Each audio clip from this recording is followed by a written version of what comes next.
Let's go. Okay. Good afternoon, ladies and gentlemen, members of council, administration, those that are joining us in the gallery and through the town's YouTube channel. Welcome to the regular council meeting of February 10th. And today was a little bit chilly outside, but the good thing that we live in Alberta and it's always sunny. That's the only positive I have for today. And I tell you what, it was cold, but we'll make it through. Like I said, if you don't like the weather, just wait a little bit and we'll be +7 again in a week or so. Okay, members of council, there's an agenda before you. Administration, anything to add? Thank you, Your Worship. Nothing further to add. Deputy Mayor for the motion, please. Thank you, Mr. Mayor. I'll move that Town Council adopt the February 10th, 2025 regular council meeting agenda as presented this evening. Call the question, all in favor? Okay, it's carried. Moving on to number 3 of our agenda, and this is the public input session. This is the time that we allow residents and stakeholders to address council on anything that's not on the current agenda. Administration, has anybody registered? Through your worship, no one has registered. Okay. Anybody in the gallery like to speak to council on anything that's not on the current agenda? Okay, see none. We'll move on with our agenda. Number 4 is presentations and delegations. We have nothing scheduled tonight. We move to number 5, which is statutory public hearings. We have nothing scheduled tonight either. So moving to number 6 is the regular council meeting minutes of January 27th, 2025. Councillor Hansard. Your Worship, I move that Town Council approve the January 27, 2025 regular council meeting minutes as presented. Okay. Thank you, Councillor Hansard. Members of council, you had the opportunity to read them. Any errors, omissions, or questions or comments on those minutes? See none, I'll call the question, all in favor? It's carried. Okay, moving on to number 7, which is the council boards and committee minutes. Looking at 7.1, which is the TLC Corporation minutes from September 12th and October 17th. Councillor Laurie. Thank you, Your Worship. I'll move that Town Council approve. Oh, sorry, that motion isn't on here. Go back up to here then. The Town Council received the council board and committee minutes for information. Okay. Thank you. Members of council, there's 2 sets of minutes here. Any questions, comments to the public member? That's to the council representative. Okay. Seeing none, just I have a question to the rep. Just in terms of a little while ago, we had the kind of issues with a little air quality. I know there was a whole bunch of information going on, and TLC did a good job in terms of presentation and educating and kind of updating our residents. Is there a final report, or where are we at in terms of getting everything taken care of? Thank you, Your Worship. Again, the TLC went through all of the required processes to test air quality, to understand what the issues were, if there were in fact issues. Again, as was the information released by the Tri-Leisure Centre, the levels that were monitored came back within the regular ranges. There were some modifications and changes made to things such as a little bit of the chemical balancing, an upgrade to a system there, public education to bathers to make sure that they're showering appropriately, and so on and so forth. And there's been a few just process changes in regards to running the equipment after hours to help move some of the chemicals through the system and get them kind of mixed properly and what have you. So again, there was no major issue uncovered. Work still continues on the capital replacement of equipment as was originally planned, and testing has continued to make sure that the equipment that is there is functioning as designed and as it's supposed to, which it is. Okay, thank you for that update, and I definitely appreciate your work on this file through the TLC board as the council representative. Any more questions for clarity? Comments? Questions? Okay, see none, I'll call the question, all in favor? Okay, that's carried. Moving on, number 8 is bylaws. Tonight we're dealing with 2. The first one is the bylaw establishing the new updated Growth and Commerce Committee. Go ahead, administration. Thank you, Your Worship. To you and all members of council, the bylaw being presented this evening is to formally establish the Growth and Commerce Committee. Approval of this bylaw will complete Phase 3 of the Boards and Committee Review project that was undertaken in 2024. Council adopted the committee's governance framework bylaw on March 25th, 2024 to provide the governance structure for the establishment of council-appointed committees in compliance with the Municipal Government Act. As outlined in the committee's governance framework bylaw, committee meetings will be open to the public and meeting dates, times, and agendas will be published on the town's website. The Municipal Government Act prescribes that council may establish committees by bylaw, setting out their functions and procedures. The Growth and Commerce Committee establishing bylaw is being presented this evening to meet that requirement. The terms of reference included as Schedule A to the establishing bylaw identifies the purpose, mandate, membership composition, and alternate procedures for the committee. The Growth and Commerce Committee is established to identify and support opportunities to create a successful commercial, industrial, and residential climate in Stony Plain. The committee will continue to function as it currently does in alignment with the terms of reference and the general changes outlined within the committee's governance framework bylaw. The terms of reference was reviewed and accepted by the Growth and Commerce Committee at their November 21st, 2024 meeting and reflects provisions of the committee's governance framework bylaw along with the current state of the committee while incorporating components of the purpose and mandate that the committee was originally established for. The bylaw is being presented this evening for 3 readings. Thank you, and administration would be happy to answer any questions. Okay, thank you for your presentation, and thank you for continuing to follow up in terms of getting all our committees up to date. Members of Council, questions for clear and understanding. Councillor Loynes? Thank you, Your Worship. Through you to administration, going back to page 27, or it's 4.1, it says meetings are bi-monthly. However, on page 29, 5.1, it says the meetings are monthly. Can we just get clarification? Okay, thank you. I think that was a change in the last update. Thank you, through your worship, to Councillor Loynes. The intention is the meetings will be bi-monthly. Okay, thank you. Councillor Laurie? Thank you, Your Worship, and this may be a question through to the members, the current sitting members of the GCC. There was a conversation about the membership of the Growth and Commerce Committee changing to include local business people, to include the Chamber of Commerce, and so on and so forth. I just heard that the terms of reference were reviewed and accepted on the 21st of November of 2024, and I'm just wondering the result of the conversations in regards to the membership and looking at a bit of a redesign of that committee. I was expecting to see something along those lines come forward. Okay, thank you. Open the floor to Councillor Meyer, Deputy Mayor, and Councillor Hansard, if you want to answer.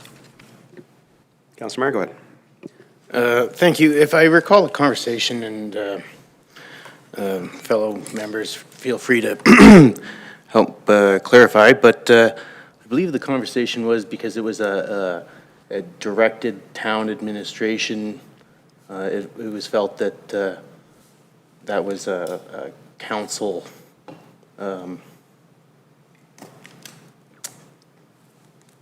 prerogative, I guess you'd say is the word. Okay. Any two members have any other comment? Okay, Deputy Mayor. Thank you, and thank you for the question. To be honest, and to Councillor Meyer's point, I don't know that I recall administration reviewing with us an alternative structure necessarily that would incorporate local businesses, that would incorporate our Chamber of Commerce, that sort of thing. The membership conversation that was had was about the members that were present from council. There was a conversation about the CAO's role in this particular committee. I don't recall, and again, well, similar to Councillor Meyer, we'll look to my colleagues, much of a conversation at all related to the expansion of the membership for this committee specifically. Mr. Mayor, through you to Councillor Laurie, are you saying that it was discussed in November and you're wondering if any further action had happened? Councillor Thank you, Councillor Hansard. So as a previous member of the GCC prior to the November 21st meeting, there were discussions with the GCC about the membership composition and about a potential change in structure of that committee. And it was implied that with the establishing bylaws being created, we would likely see something in regards to that as this began to come forward. with the shuffle in committees at the organizational meeting in October, no longer a member of the Growth and Commerce Committee, and so I was expecting when this did come forward for the establishing bylaw that we would see the result of that work. I don't see the result of that work here, and I'm hearing that it sounds like the review of the terms of reference was a very high-level review rather than an actual committee committee composition conversation, which is what we were led to believe. And again, given the fact that we have the other two that were created under the established bylaw, the Planning Advisory Committee and the Cultural and Tourism Roundtable, that include outside entities from council, that was my understanding with this, is we were looking at moving to the same direction as we have with the PAC and the CTRT, and where we would have input from those outside of council. Okay. Thank you. I'll go to administration. Thank you, Your Worship, and I do, that dialogue, that conversation about composition has been ongoing for I would say generally the length of the committee as it's been established. I do recall, some dialogue at, if it was perhaps the November meeting or even further back, about a bit of the pros and cons, so to speak. But I believe essentially upon consideration, the terms of reference that was brought forward to the GCC in February was brought forward as a recommendation to not have that inclusion. And that's the one that was subsequently reviewed. Okay, Deputy Mayor. Thank you, Mr. Mayor. And I do want to add, there wasn't a specific conversation to expanding the membership, but there was a conversation about engagement with community businesses. There was a conversation about some of the work that had been started with the previous GCC members, going into businesses, doing some key sector promotions and videos and that sort of thing. And there was some continued dialogue about having stakeholders come to GCC meetings as they're open to the public to allow for community input and engagement and that sort of thing as well. So the conversation didn't go to membership, but there certainly was a focus on how do we continue to engage local businesses and organizations like the Regional Chamber of Commerce that support local businesses in the work of the GCC committee. Okay, thank you. Go ahead. Thank you for that, and again, that's ongoing work with GCC. That was, those were items that were previously in place and a part of the Economic Development Action Plan and strategy, and so I'm still left a little perplexed as a departing member of GCC where things went as it currently sits. Given that this is a council-created committee, I would have liked to have seen a little bit more engagement with all of council as we determine the continued path forward with it. And that was, again, another thought that that may have been coming forward in the form of a workshop that we never did see either. I will move on for that at this point in time, though, because this is it for questions of clarity and understanding. And I do have a question, if I can, Your Worship. In regards to the chairing of this committee, this is a council-created committee. This is a governance committee.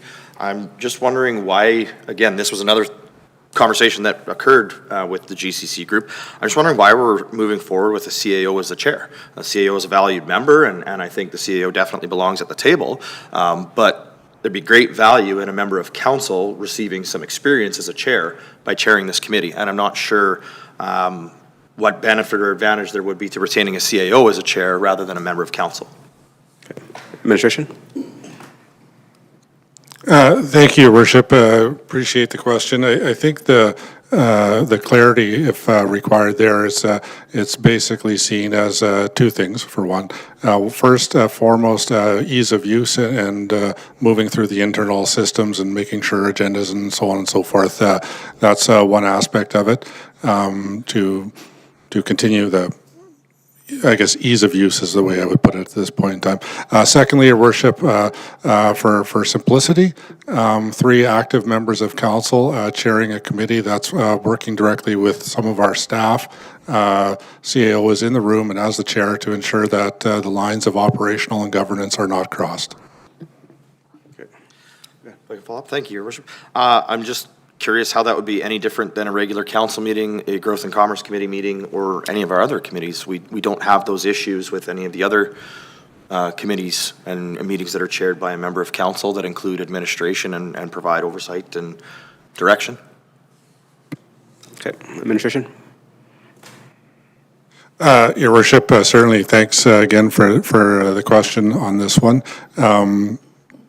I don't know if I'll speak to necessarily direct differences, but what I will speak to is the fact that a committee composed of solely 3 members of council, either by practice or by perception, can see to carry a fair amount of weight directly, and it's a bit of a check and balance on that, your worship. Thank you. Councillor Hanson. Mr. Mayor, I have my own perplexion here this evening. I'm not quite sure why an outgoing member of the GCC who sat on that for the better part of 2 terms would be questioning.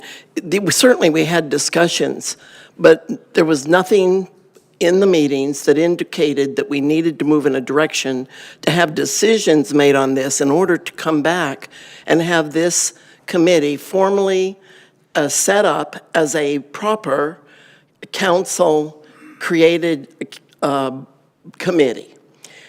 In the very beginning, it was an initiative of yours, Mr. Mayor, that we would create this, and it was kept relatively small. Only as time has gone on and we begin to see the tremendous impact that a committee like this can have in directing our growth focus on industrial and commercial in order to bring more of that into town and have a more proper balance between those 2 items, industrial and commercial versus residential. Do we begin to see the benefit of the tax base being carried by those companies that stand to make the most from operating in the town of Stony Plain and take some of the burden off of our residents? I don't know that Growth and Commerce or any other council-appointed committee is supposed to take all of council and plant it into a committee to operate as another kind of council meeting. I'm not sure that that makes any sense, and why it would be sort of singled out that this should be happening here on Growth and Commerce. Certainly, a different way of operation can be discussed, but to leave a committee in the end of October and expect that end of January, 1st of February, we would have all of these items addressed sort of is pushing something onto an agenda that the meeting was not meant to do.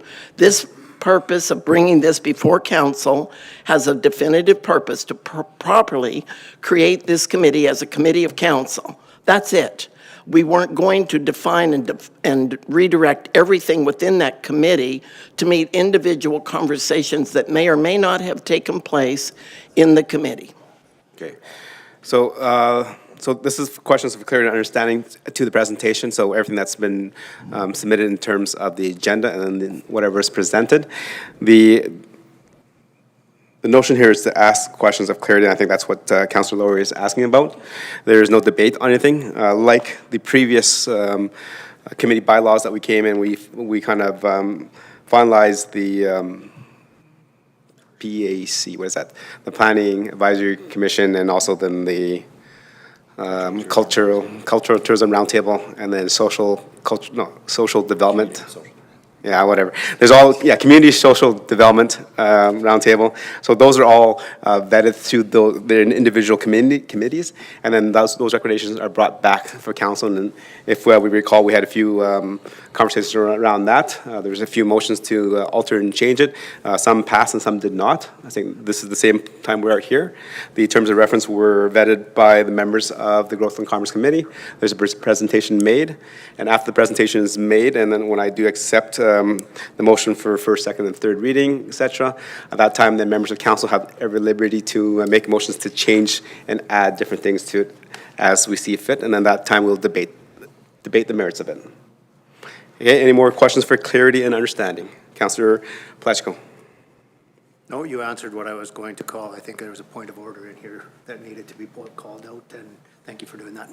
All right, members of council, any more questions for clarity and understanding?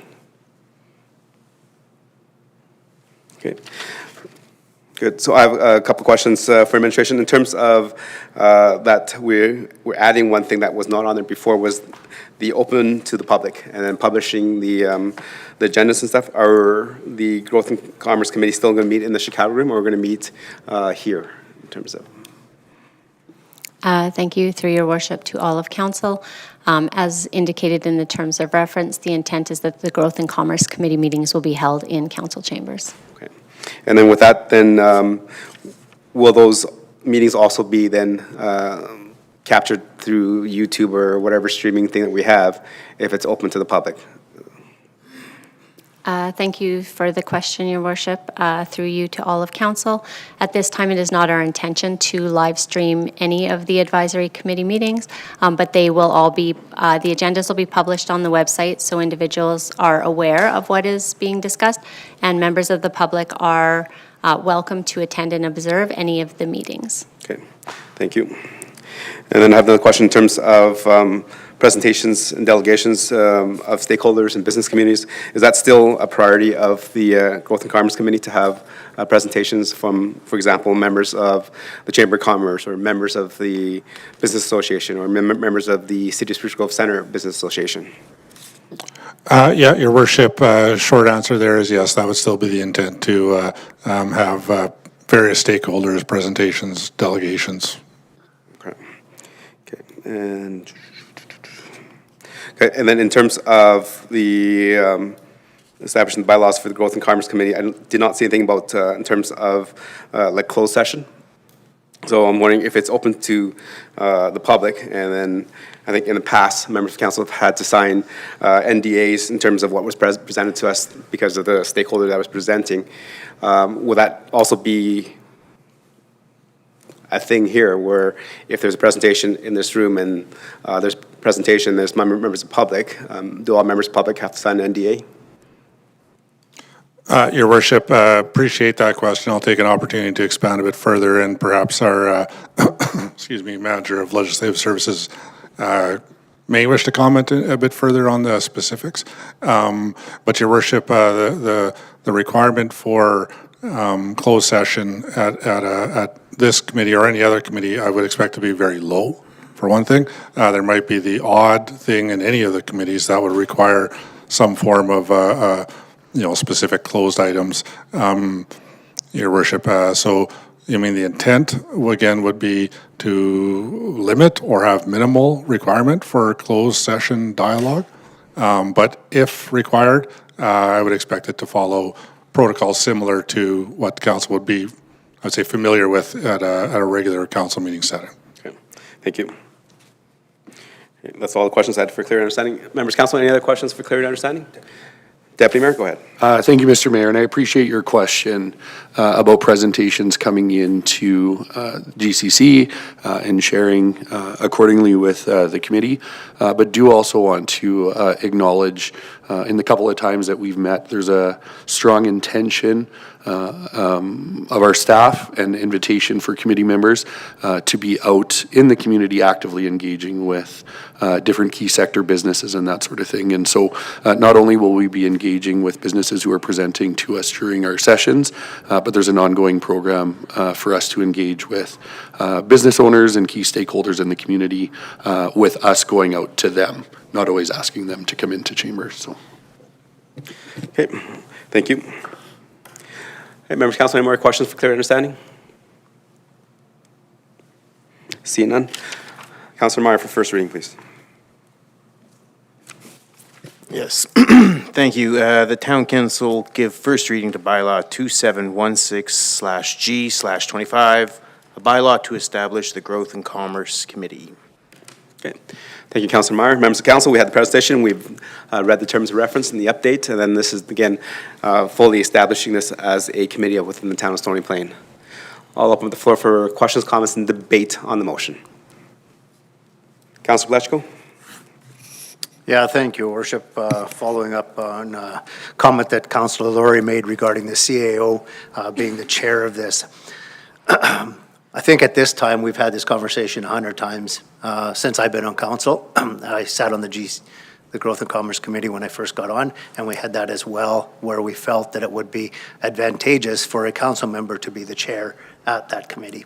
I think, when I look at the opportunity for a councillor to get firsthand knowledge from the CAO to be able to chair a committee, it helps in the long term with all the committees that we sit on. So I think having this committee chaired by the CAO at this point in time, I think is a much better use of the talent that's at the table to be able to be used back within the community and have the guidance from the CAO from the side lounge. It also gives you the opportunity to have firsthand, as he spoke earlier, in contact with the town administration and employees. So I think it's just a good change that we could put forward.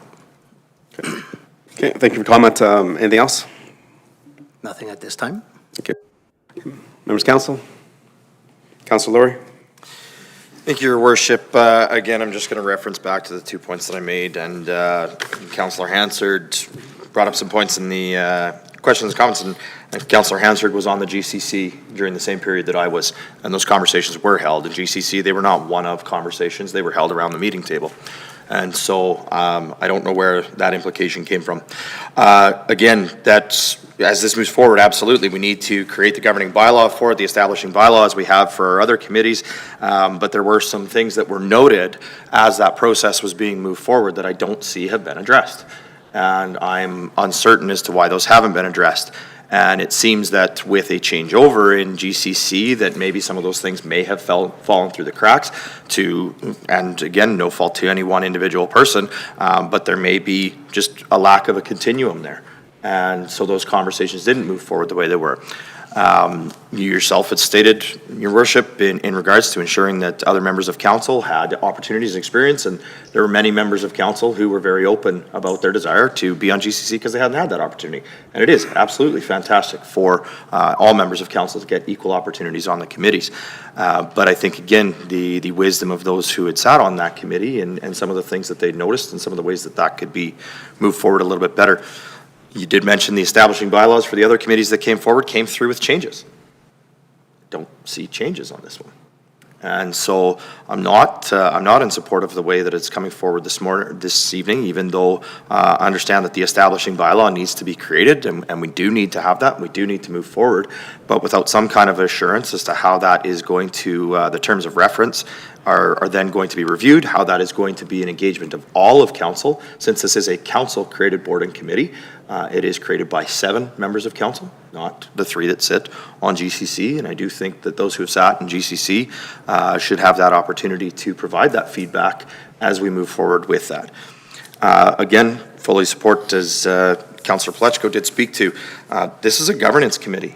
And there's no reason that shouldn't be undertaken, the chair position shouldn't be undertaken by a voting member of that committee. There's great value in the CAO being around the table. The CAO provides fantastic guidance, can lead the chair, can assist the chair, but I don't see a roadblock or a speed bump as to why a member of council should not be the chair of this. And so as it is put forward this evening, I can't support it. I will listen to the wisdom of council here as we continue to debate, but I do have a potential referral motion on this one, and I will let you know once everybody's had an opportunity to speak as to whether I'll put that forward. Okay, thank you. Any other questions, comments, and debate on the motion? Okay, members of the 3 that are existing on the Growth and Commerce Committee, any issues, concerns with the CAO being chair?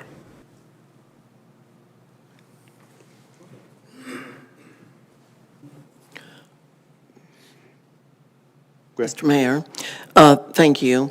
In answer to Councillor Laurie's question, subject matter in your question, certainly this has been a subject that's come up from time to time, both when I sat on GCC previously and in returning this term back to GCC. One of the things, I see value in both, but I also do understand the desire on the part of some council members to have more of the leadership role in that particular committee. What I'm curious about is the other council-created boards and committees. Is there a council chair on all of those?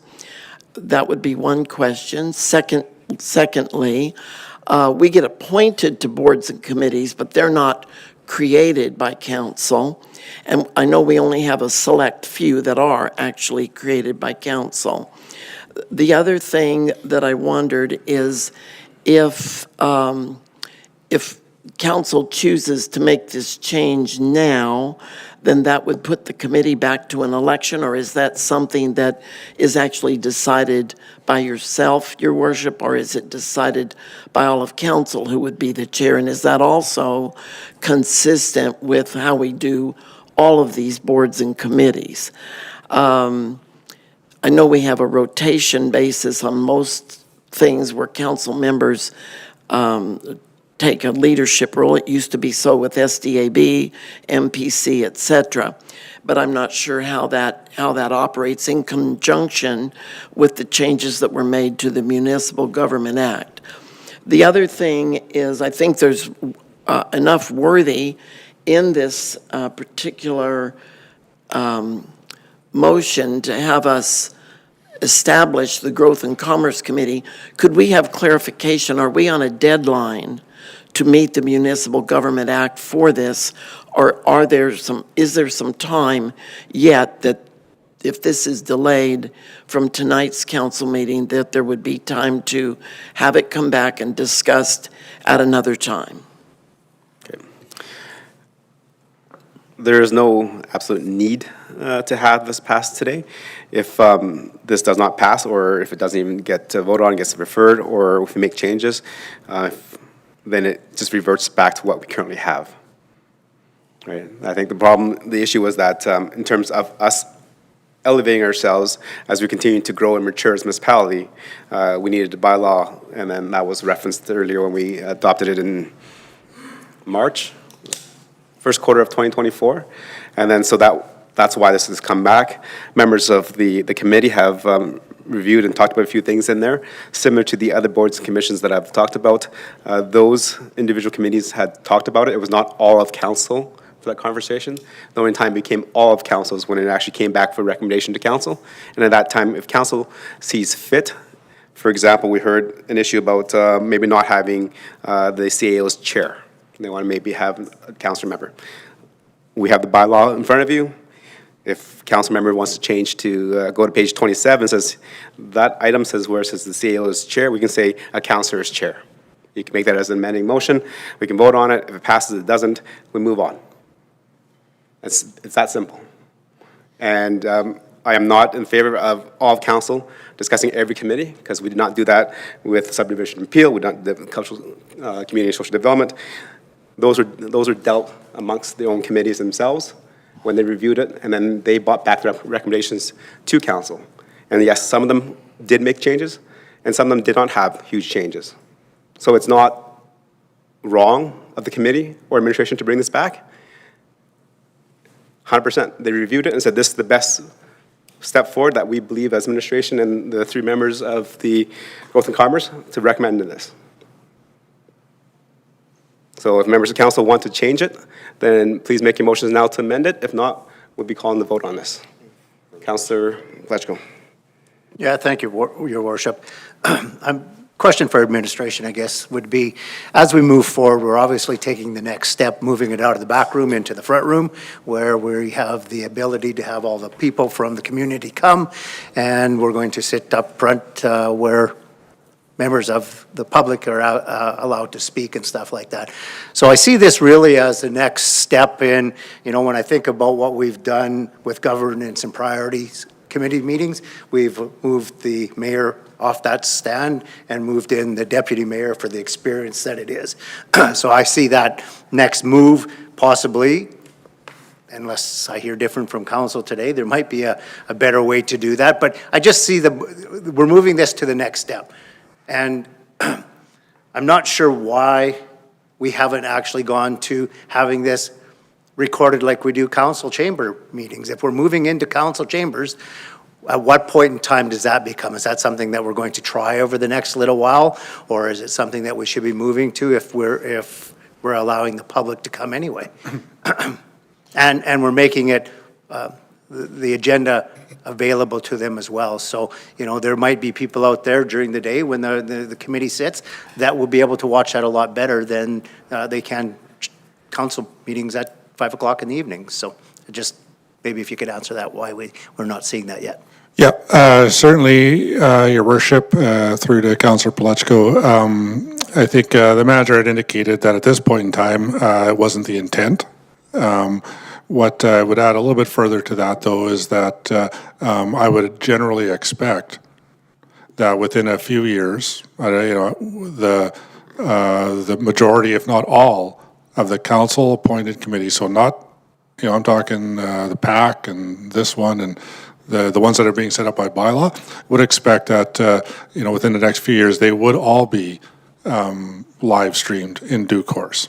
The reason that we indicated, it's not the intent at this time, there is staffing implications, there's timing implications and so on. So as opposed to saying as soon as these are all passed, the next day they're all going to be YouTubed or whatever, I would say the general intent, the wave, the move, it would be towards that, but it will likely just be staggered through the next coming few years, I would say. Thank you for that, and I can appreciate that answer. Thank you. Yeah, thank you, and that's a good question, Councilor Palechko. Yeah, and that's 100%, because we all, like I said, we have the other committees that council has formed, and it will be onerous on our staff to do it all at once. So if we kind of figure that out, get things up to a bylaw level, because it's actually a fully created committee through a bylaw, and then from there we'll just continue to elevate, our community going forward. Any more conversations, debate on the motion? Okay, Councilor, do you have any amending motions? I first have a question of clarity, Your Worship, and this goes to the old terms of reference on page 28 under membership, where it notes the Town of Stony Plain Economic Development Officer, but then on page 26 under 3.0 membership, the Economic Development Officer is not listed. Is the Economic Development Officer no longer a member of the Growth and Commerce Committee? Thank you, through Your Worship, to Councillor Laurie. So when we brought the committee governance framework bylaw back, what we indicated was that staff liaisons would be assigned to support each of the committees, and we felt the economic development staff members better fit the position of staff liaison rather than member. So in the terms of reference, there's 3 voting members, which are the members of council, and then the non-voting member to fill the role of chair, which is the CAO.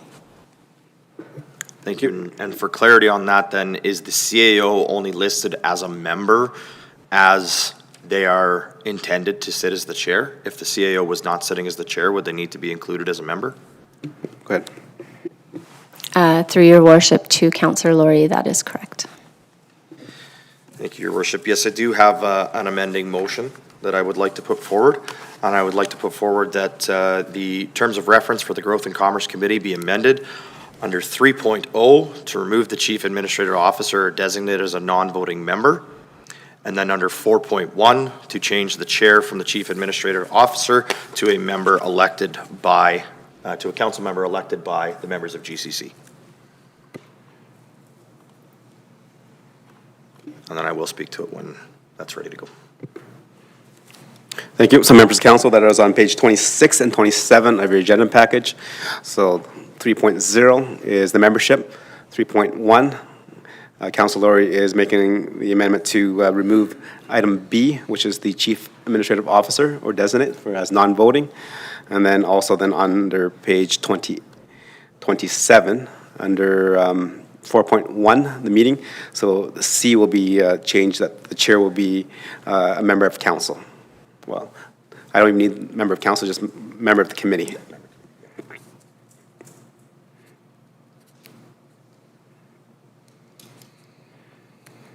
Administration, do you have that on screen?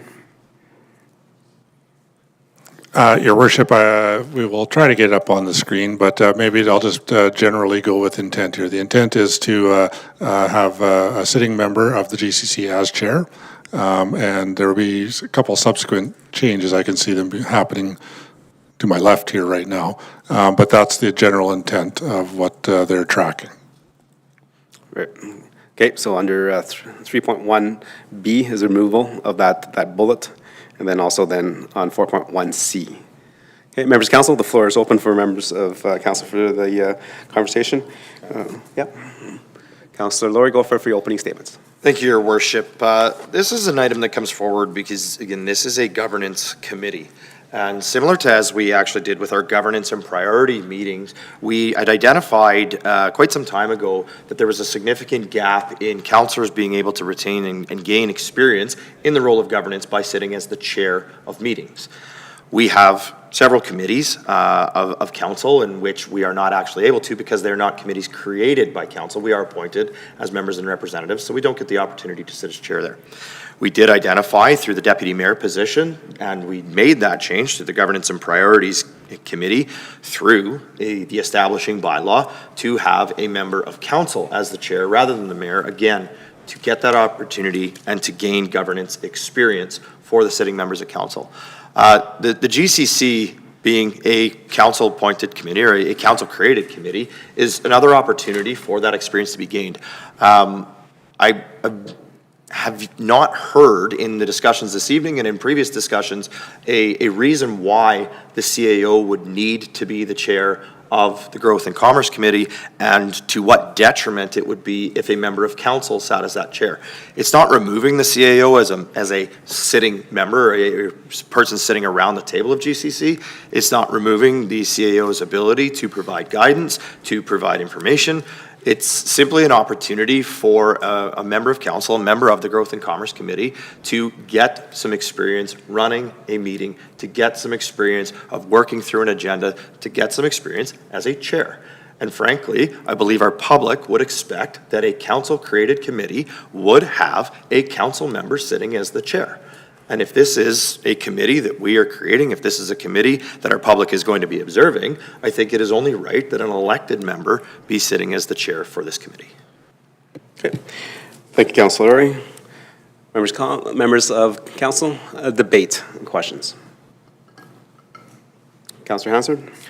Well, I have a comment and I have a question, so maybe I'll ask the question first. Is it Councillor Laurie's intention then with the motion that the CAO will be in the meetings but not chair and not have a vote? Is that correct? That is correct. Currently, in the existing bylaw that's coming forward, that the CEO does not have a vote, but as a member of the committee, therefore, that's why he is listed. If that is removed, then he will not be listed. He'd be like admin support, which then does not need to be listed on the members. So to clarify, he is an admin support then? That's correct. All right. Because that would be different than members of the public coming and being actually a full part of the meeting? Or is it also the intent in opening the meetings to the public that the public will all have the opportunity to raise their hand, be recognized, and offer opinions and viewpoints and ask questions?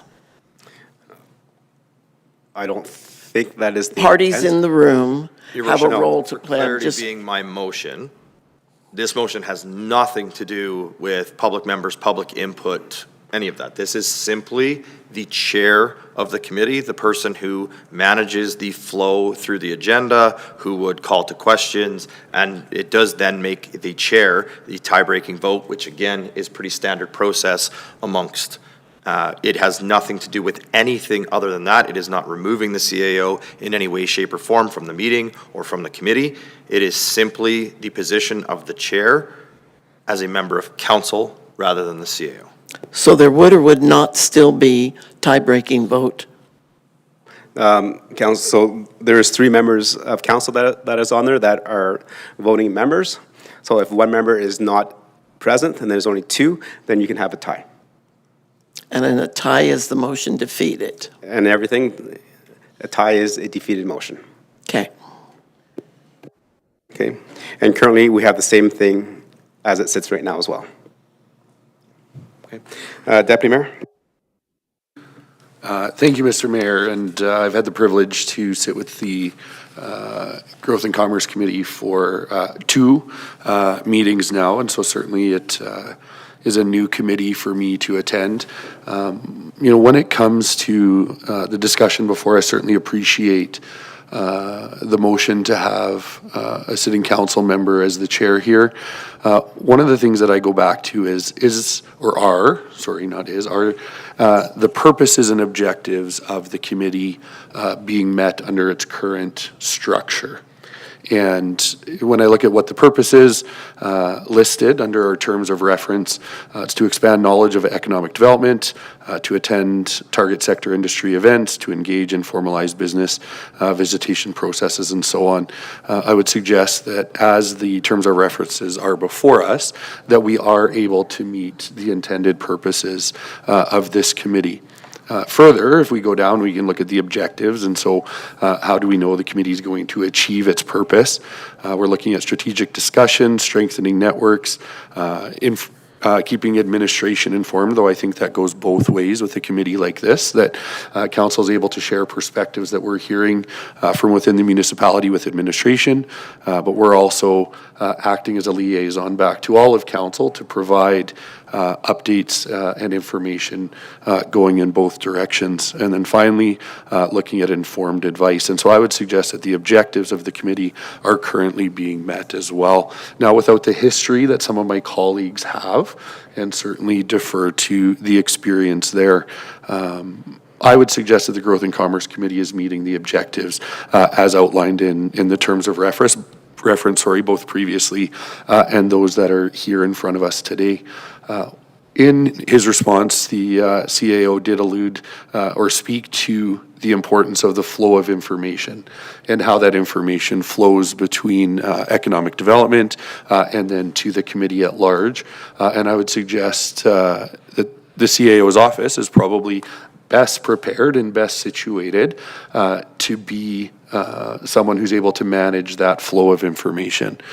Certainly, we've heard this evening that there have been instances with GCC where information has been private in nature, specific to ongoing negotiations or investment in the municipality that are protected under disclosure agreement or non-disclosure agreements and so on. And certainly, I think, the CAO's office is often apprised of some of those and actively involved in those negotiations as well. And so I do appreciate the suggestion that a member of council could. I think one of the comments that was made was, what is the detriment? I think my question, in response would be, what is the advantage? And, what do we gain or what do we lose by making that change? With that being said, certainly these are, as I'm often reminded, working documents, and this is our terms of reference going into the year ahead of us, and we often, or always, will have opportunity to have these back into chambers for council review and discussion. With the concern that's being raised this evening not being something that came up through GCC with those of us that were there, some new members, some existing, with the positioning of our CAO currently being in the building, currently working day to day with our EC development department. I do think there's something to be said for the CAO continue as a non-voting member of the Growth and Commerce Committee. Thank you for your comments, Deputy Mayor. Councilor Lawrence. Thank you, Your Worship. I appreciate Councilor Laurie bringing this forward. I appreciate everything that the CAO does for this committee. However, I do see him as part of the admin support. When you think of the other boards that we just did our reviews on, CRT and so on, when you talk about the flow of information, the CAO doesn't sit on those boards or committees either. He has faith in his staff to relay the information, whether it go to their manager, which then goes to the CAO, which then comes to us on council, even though we sit on those boards. So I don't see that there would be a breakdown in information from our economic development staff to our CAO. I think the support staff from the municipality is already there. They would continue to do those things. They would still help set up the agenda. They would still make sure everything runs on time. The only thing that would change is, again, that learning experience for a chair member. So I sit here now fully supporting this motion in front of me, knowing that I have faith in what our staff is available to do and wanting to learn and see how we can help make this community better. Thank you. Thank you. Any other questions, comments, and debate on the amendment? Okay. Seeing none, thank you for bringing it forward, Councilor Laurie. I think we've had a few of those conversations through the growth in commerce and through different avenues of conversation. I don't know if I can support the motion as you've laid out. You said this is a governance committee, and this is not a governance committee. The Growth and Commerce Committee is not governance. It is, again, to provide support and some feedback from members that sit on there, when this happens to be 3 members of council. Similar to our other bylaws that we created, other boards that are created on behalf of Town of Soaring Plain, this argument was never brought forward by you in terms of any members of council that a member of council has to chair those committees. So we just did 3 of them on November 12th of last year, where we did the Community and Social Development, we did the Planning and Advisory Committee, we also did the Cultural Roundtable. There are members of council that is appointed. But if we're using that same logic to me, if we want to give council the opportunity to learn, to grow, then every committee formed by council should be chaired by a council member. So unless there's something to this committee that warrants that direct interaction, I can't support it. Councilor Pletchko? Yes, thank you, Mayor. I appreciate your comment. So I'm just wondering, on the other ones, we don't have the CAO appointed as the chair either. So I'm wondering if this committee, rather than having specifics to who we're appointing as the chair, if we leave that open and we leave it to the members of that committee to appoint their chair, that would allow them to either appoint one of themselves and/or the CAO, which is what we have on many of the other committees, is it's open to chair being nominated. And it's not specific to a council member or a board member or anything. It's just left open to specific individuals at that board. They appoint the chair for it. So, I'm wondering if you might consider a friendly amendment to this to not specifically have the chair as a council member, but elected by the committee itself. Okay, so then there's a couple of things there. First, you have to remove item 3 points. You would actually have to, a couple things there. You have to actually remove item 3.0, because if the CEO is not appointed as a member, then he can't be chair anyway, so it can't be part of the conversation. So that's a conversation between, you have the comments, and we have the mover of the amendment that can see where it goes. Thank you. Well, I appreciate that. I don't think I would move that direction. Reason being is simply reviewing the other bylaws at this point in time and the terminology that they use for the appointment of chair. It is quite simple, and it's what I believe should be reflected in this, and it talks about a chair shall be selected at the first meeting of the year. The round table may pass a motion to allow for a 2-year term of the position. Maximum term for a chair shall be 2 years, 2 2-year terms. I don't see any reason why we wouldn't have consistent wording throughout our establishing bylaws for those committees.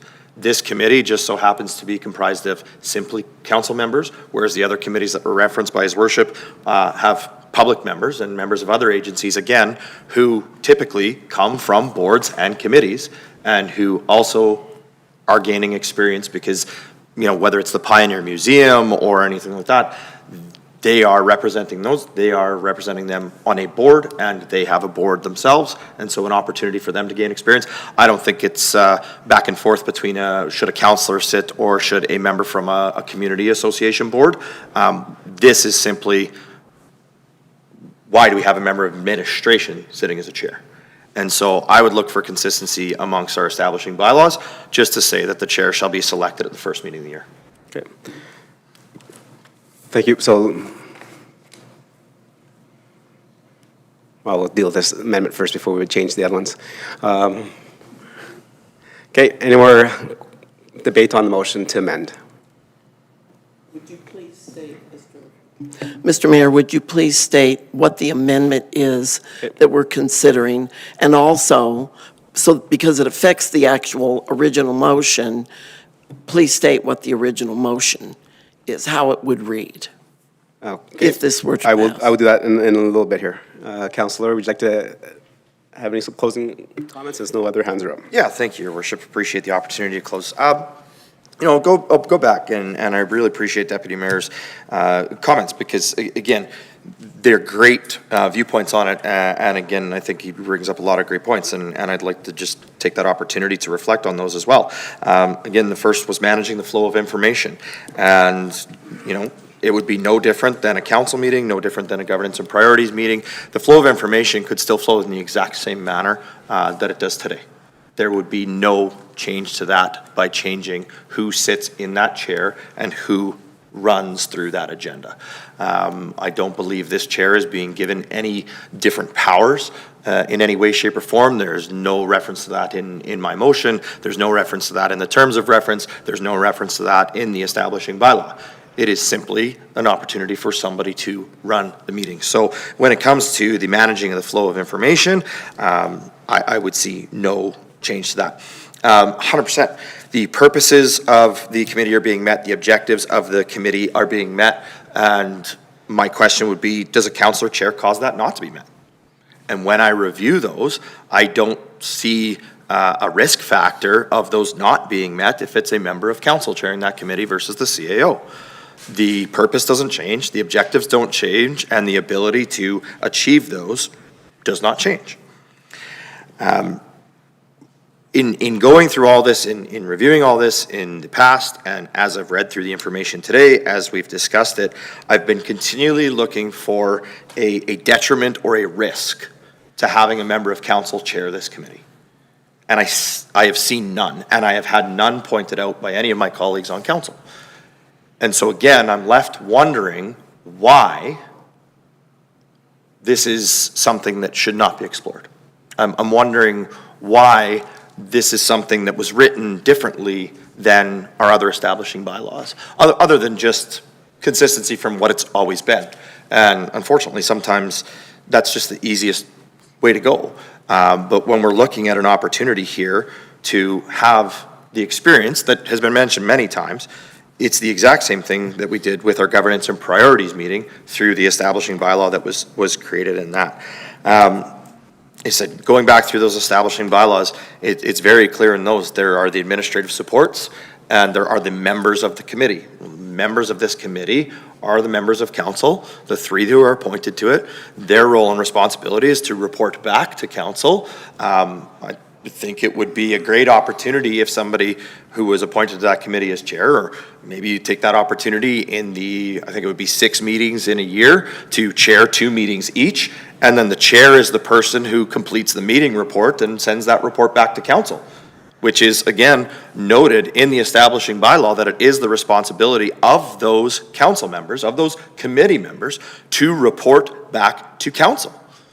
And so what a great opportunity to make sure it's very clear as to who that person is to report back to council, then if the chair is one of those 3 members, even if they share that equally throughout the 6 meetings in the year, and then they're the designate to report back to council for that particular meeting.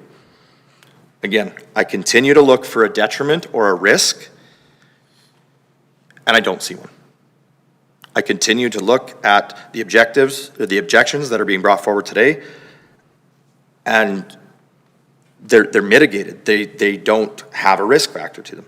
And so when we look at this as an opportunity, it's an opportunity for a council member to gain experience as a chair. It's an opportunity to be ensured that there is a point person to communicate back to council. I think it's a good change. I'd ask my members of council to support this. Okay, thank you, Councilor Laurie. And again, going back to Councilor Pletko, so you made a comment and stuff. It wasn't accepted as friendly, so there was no changes. So if this passes or fails, you have the opportunity to make another amending motion if you like. Councilor Hansard, for your question in terms of what we're voting on, it is straight on the screen. So the motion to amend is to remove on page 26 of the agenda. It's under 3.1. It is removing point Bolton B from 3.1. which is the removal of the chief administrative officer or designate as non-voting member. And also on page 27, under 4.1C, and then the motion is there to also to remove, to change that the chair will be a member of the committee. And that does not change anything on the original motion because the original motion is still the same as what it is. This is just changing the terms of reference that are referenced on page 26 and 27. Mr. Mayor, for clarity, the CAO is being changed from being a non-voting member to a voting member then? No. So Councilor, Doesn't 4.1, no, so Councilor Hansard, if you can turn to page 26 of our agenda package. Okay, so item B is 3.1.B there. So the motion is to remove that. So the members of the Growth and Commerce Committee will consist of only 3 members of council. Then if we move to the next page, on number 27, then under 4.1, this amending motion is also to remove that the chair will be a member of the committee. Right? so he will no longer be a part of the committee? No. So the thing is, Mr. Mayor, when we talked about this, so he will, they will still be a member of the committee, but they will be now as considered as administrative support. Yeah, Your Worship, just to clarify, no, they would not be members. As the terms of reference indicates, member is defined, and it is the 3 members of council that are appointed.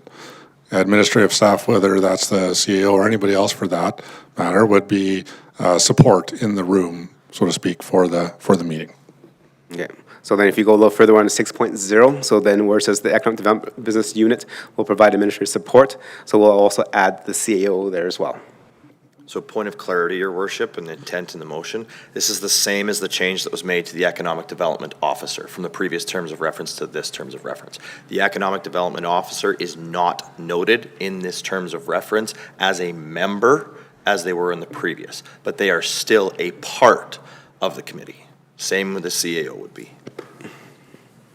Okay, does that clarify that for you, Councilor Hanson? oh, yes. Yeah, so the CAO is still part of it, but not a member of it.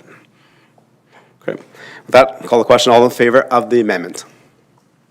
Opposed? Okay, that's defeated. Okay, we're back to first reading. Members of council, any questions, comments, and more debate and amendments? I'll go to Councilor Pleshko. You made a mention a little earlier about rotating it. I'll go back to you if you would like to make an amendment.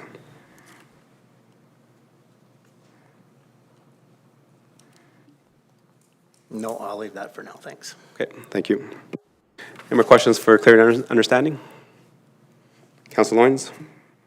Thank you, Your Worship. Just for clarification, Councillor Hansard had mentioned that general public that would come to this meeting would be able to comment and ask questions and things like that. Can I just get clarification? Because I know with the other committees, that is not the case.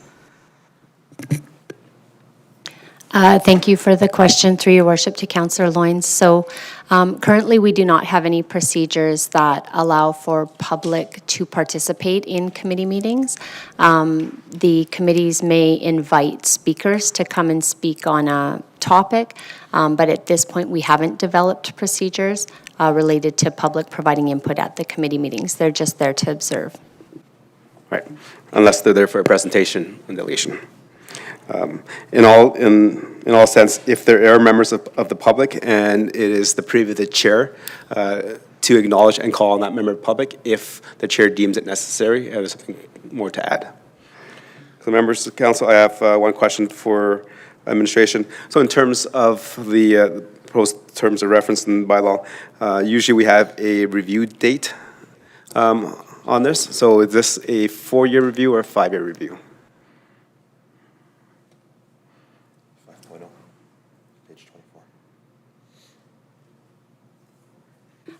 Thank you for the question, Your Worship. Through you to all of council, it should be a 5-year review, same as our other bylaws. Okay, thank you. And then with that, in terms of administrative support, the other committees that council has created through our bylaws, there is also a recording secretary that we provide to do that. Is that the case here? We're going to appoint a recording secretary to provide administrative support to this committee. Thank you for the question, through your worship, to all of council. We don't need to appoint a secretary, but Ledge Services will provide somebody to take minutes at the meetings. Thank you. Your worship, too, and maybe just to the previous question. So I know the bylaw indicates a 5-year review. Typically, historically, the terms of reference for GCC has been reviewed annually, or at least brought to the committee annually, partly to keep eyes on it, so to speak, but just for almost part of an orientation process as well when new members are added on. So I don't want to say it's been there every single year. I think it has, but typically it's there more than just this 5-year cycle would indicate on the bylaw. Okay, thank you for that additional clarity. Members of council, more questions, comments, and debate? Councillor Hansard? Mr. Mayor, I just wanted to clarify, Councillor Loynes, in bringing the subject up about public participation in the meeting, stated that I had stated it, but it was really a question.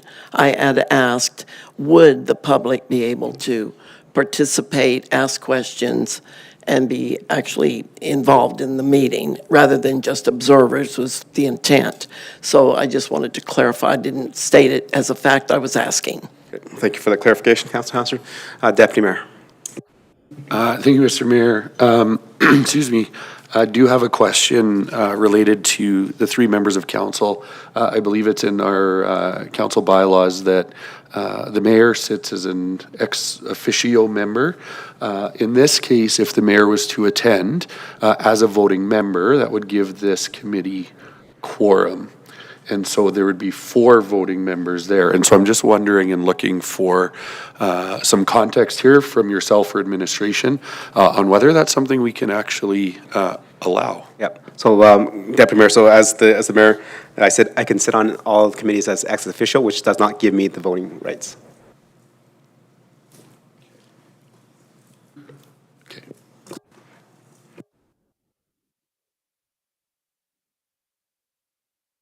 Questions for clear and understanding, debate, motions to amend? Okay, see none. I'll call the question. All in favor of first reading? Opposed? Okay, that's carried. Councillor Loynes for second reading, please. The town council gives second reading to bylaw 2716/G/25. Thank you. Okay, members of council, I don't need another presentation from administration. We've had a good, thorough conversation. Any debate on second reading? Okay, call the question. All in favor? You had your hand up? Okay, go ahead. Sorry, didn't see your hand up. Go ahead. Thank you, Your Worship. I just want to take the opportunity to still express the challenge that I have with this committee and the review of the actual membership and of this committee. Again, as we've seen with whether it be planning advisory, community social development, any of our other committees, they have a very strong implication and inclusion of the subject matter experts within our community. Growth and Commerce Committee, if it is providing advice to our Economic Development Department and advising council, I don't know necessarily what the difference is to that being presented to 3 council members versus 7 council members.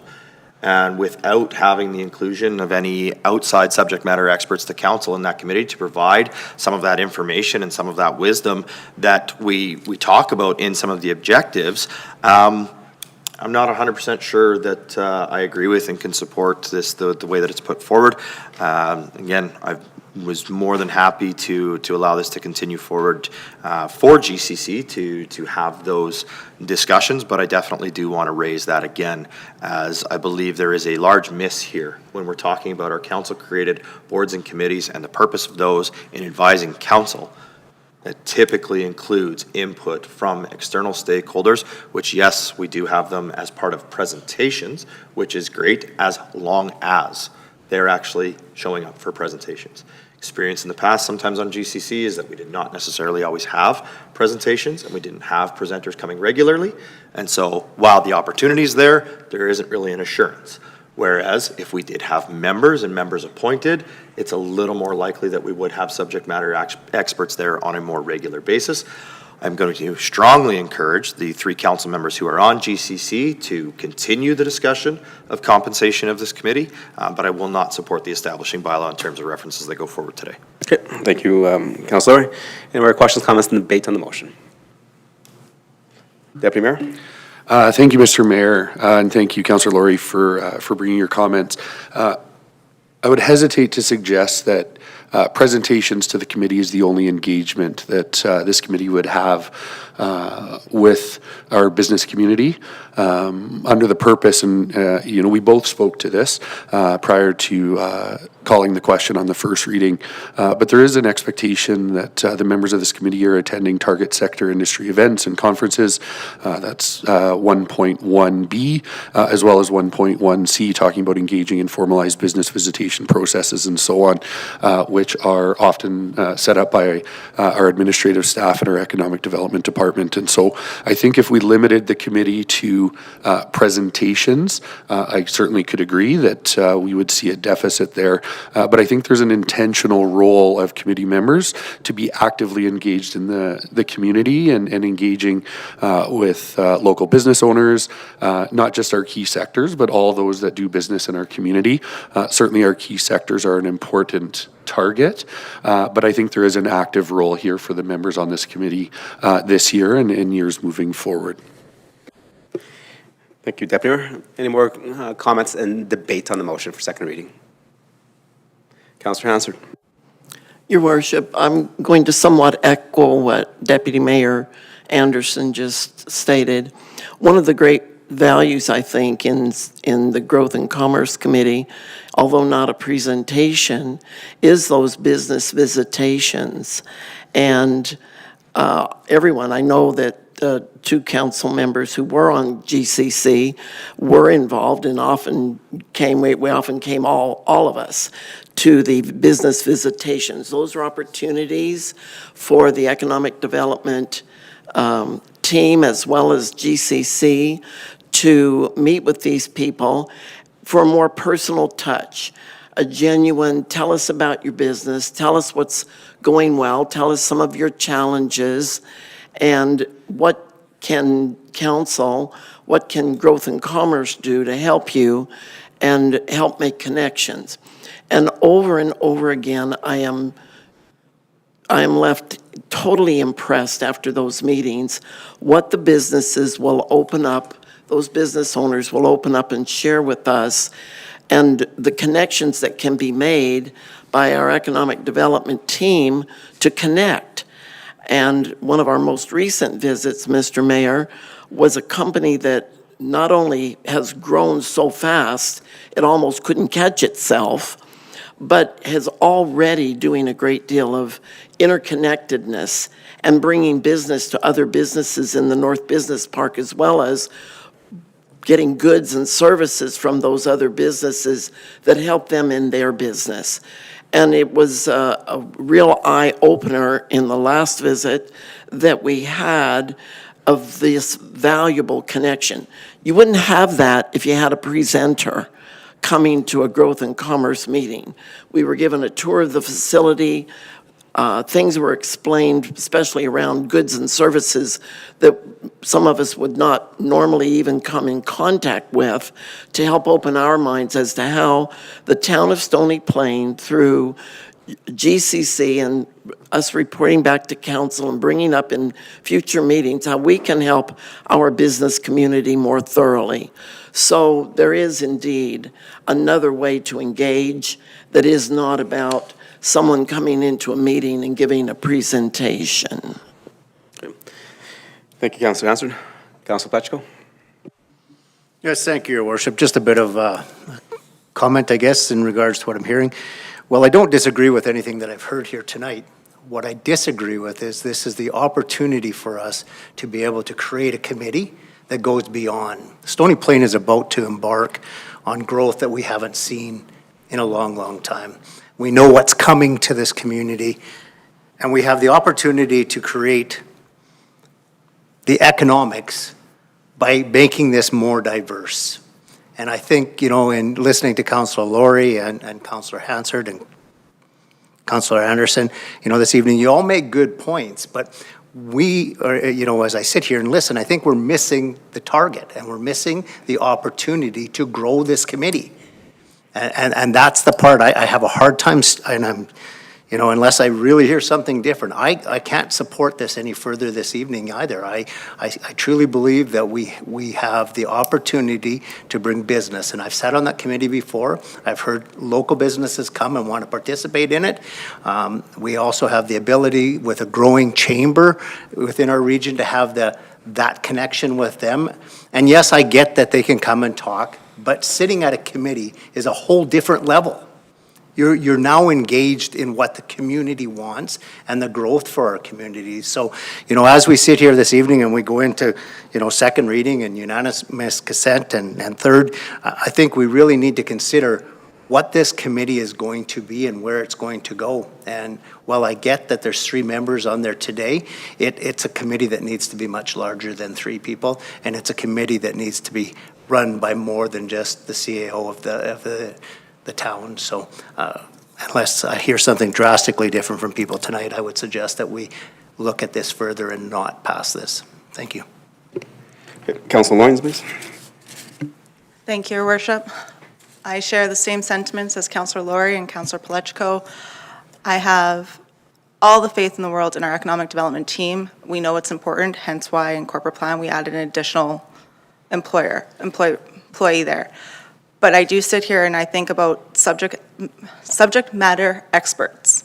And I think about how unless that stakeholder comes and to present to GCC, they're missing something. Yes, the tours of the businesses were wonderful. It was great to hear individual businesses talk to us and explain their goods, their bads, the uglies, and everything in between. But we're missing those that maybe didn't want you to come into their business, whether it be for safety reasons or anything like that. But when they're at the table to have those conversations, the real conversations that they can say, hey, we're noticing or we're hearing, because business owners will get together with business owners before they'll ever come to council. And they'll talk about the good, the bad, and the ugly. When we're asking them to come to council, they want to paint a pretty picture, and we want to paint a pretty picture for them. I think we're missing things that need improvement. And like Councillor Palechko said, we have growth coming that we haven't seen ever in a long time, however you want to look at it. But without having those conversations, those real, raw conversations with the people that it is affecting directly, we're not going to be able to help them. We can hear it and say, we'll try to change it, but unless we're there, boots on the ground, ready to help them, we can't. So no, I do not think I could support second reading of this bylaw. Thank you. Any more questions, comments, and debate on the motion, please? Okay. Councillor Hanson. Your Worship, I seriously appreciate every comment made by every councillor. I appreciate the respect and lack of condensation and so forth when different people were talking for the most part. And I do appreciate the sincerity with which I hear my colleagues on council speak about their concerns. I will tell you, I also want to express that I appreciate the work that administration has put into creating this bylaw. I never come into a council meeting with my mind absolutely made up on any motion. Actually, the Municipal Government Act says we may not. We should not. We should be open. If the public is speaking, which they are not tonight, we should be open to that. We should be open to our administration, and most absolutely, definitely, we need to be open to each other and to hear what the wisdom of council brings forth. I must tell you, I'm sitting here this evening with a certain amount of ill ease. I know that many things have been discussed in more formal settings and less formal settings. I do know, and I believe that there's another agenda or quasi-agenda at work that is all meant for good, to bring about positive change and bring the things to bear on this committee and the whole way council does business that may or may not ride well in any particular council meeting. When a vote is called, we don't have the option to sit with our hand down. We must vote yea or nay. We can't abstain. Tonight, if I had the option to abstain, I would abstain, because I cannot tell you that my mind is absolutely made up one way or the other to establish this committee under what we've gotten here. And yet, I was not thoroughly pleased with the rationale brought forward in the amendment, because gaining experience, we have to have something more than just gaining experience for council members as chair. Yes, we've lost a lot of that ability. There is value in it, but I don't know that that's the overriding reason that we would establish a council member here. Do I think that ultimately that might be better? Probably. But I am not comfortable with, in essence, how this has unfolded. And I must say that being a member of this council, no matter whether people agree with me or not, I have, for the most part, felt that what I have to say is accepted and respected. I cannot say that I felt that this evening. And my problem is, I truly, truly concentrate on whoever is speaking, their face, their hand motions, their body language, who they're glancing at, who's supporting, and I value every single comment and every single member of this council. But this is a councilor who will not be railroaded. This is a councilor who's got enough experience at this to say, something isn't sitting right with me. And I know the desire to put this committee in the right order and to meet the Municipal Government Act, but something isn't sitting right with me. I don't feel we've answered all of the concerns and questions and desires on the part of council members here tonight in these chambers. And it's not just us. It's not just about the 7 people here. We are the people who are representing everybody out there, whether they're tuned in tonight or sitting in council chambers. We have a responsibility to them. If we took them aside, they might be willing to tell somebody, one of us, any of us, none of us, that they also have felt that something isn't quite sitting right with this. So on behalf of, I guess, in my mind, integrity and being willing to make sure that when I put my hand up, I know what I'm doing, and I can truly 100% support it, I'm put in a position tonight that I'm not going to pass this beyond second reading. If it slips by me, I get another stab at it in the future for third reading. But right now, something needs to be fixed in this. And I believe we have to go back to the table. I was almost going to come forward with a motion to refer or postpone. And I know that really delays things. But the bottom line is, I'm not ready to vote yes. And so if there's anybody else on council who also feels that something's not quite the way it should be for us to put 100% of our vote behind it, maybe that's the answer for you too. Okay, thanks for your comments, Councillor Hansard. Okay, before I go around the table, Councillor Meyer, you have not spoken, so your hand's up. I'll let you go. Boy, Councillor Hansard, you inspired me to speak. And it's your comment about integrity. Councillor Laurie, earlier this evening, you asked for clarification regarding a conversation that was had at the Growth and Commerce Committee. And to be quite honest with you, the question had me flustered. And Speaking to your mic, please. sorry. And You don't need to look at him, just look. and instead of seeking clarity or just admitting my ignorance, I basically call it a lie. I just made up something. I gave you a BS answer. And for that, to my other GCC members there, I apologize. To staff, I apologize for you guys too. I'm not sure if this is exactly what you're talking about, Councillor, but I do think I was going to save it for the end of the meeting to share it, but anyhow, I'm saying it now. Okay. That's good. Thanks, members of council. That's a very interesting conversation that we're having right now. So in terms of what's happening, members of council, we do already have a terms of reference for this committee. Okay, so it operates and functions as it is. On your page is number, what number is that? Maybe,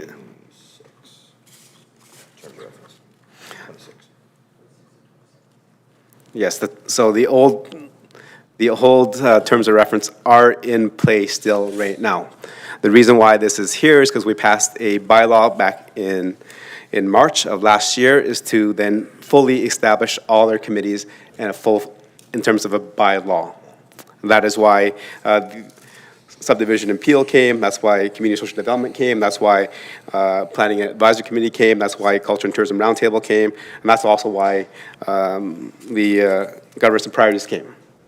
We had changes in those, and some of them had very, very little changes.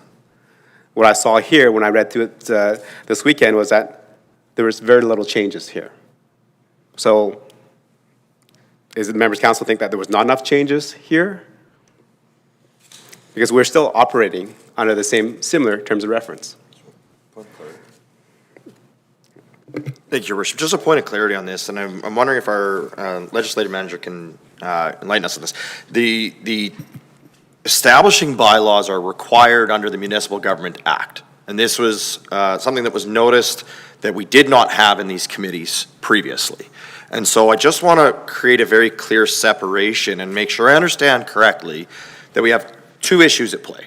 We have the establishing bylaw, which is a requirement technically for this committee to even exist, and then we have the actual terms of reference, which are noted in the establishing bylaw as what the committee follows. Would that be correct? Thank you for the question, through your worship, to Councillor Laurie. So the Municipal Government Act requires that council-appointed committees be established by bylaw, including their function and purpose. So instead of putting the function and purpose directly in the bylaw, we've added it as the terms of reference. So they're really one and the same. And for clarity, though, in order for the terms of reference to be changed, it does not have to come back as a bylaw amendment. Through your worship, to Councillor Laurie.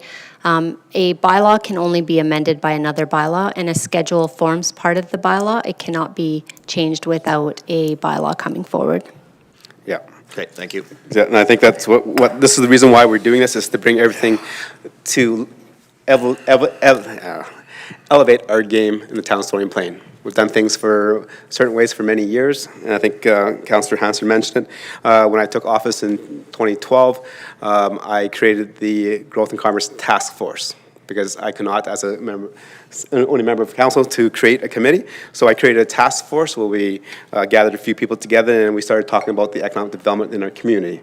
From then, that task force thought it was a good idea to bring the terms of reference forward to council to approve, to make it a formal committee, and council did that at that point in time.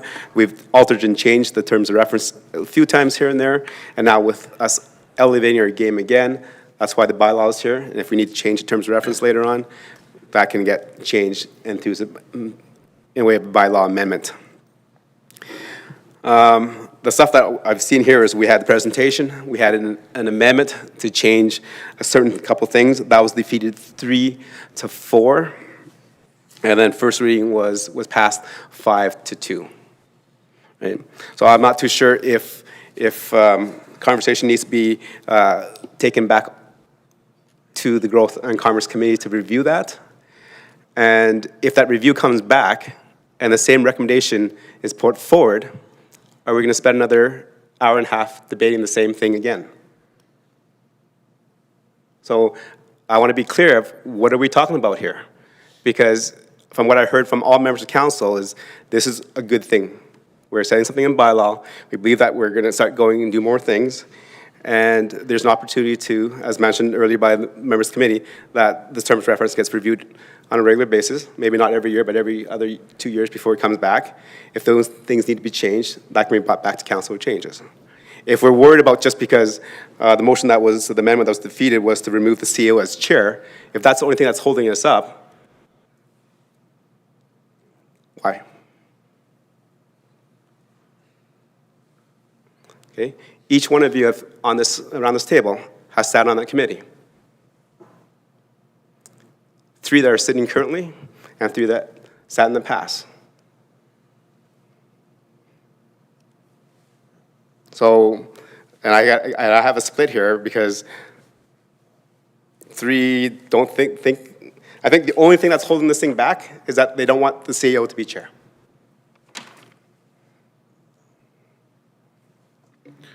Deputy Mayor. Thank you, Mr. Mayor, and I appreciate trying to bring this to what the issue is.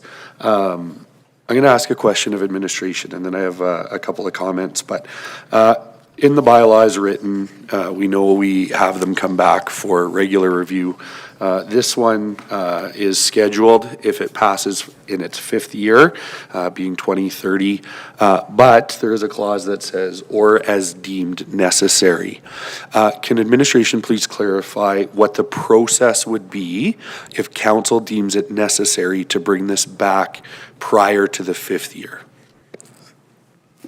Thank you for the question. Through your worship to Councillor Anderson.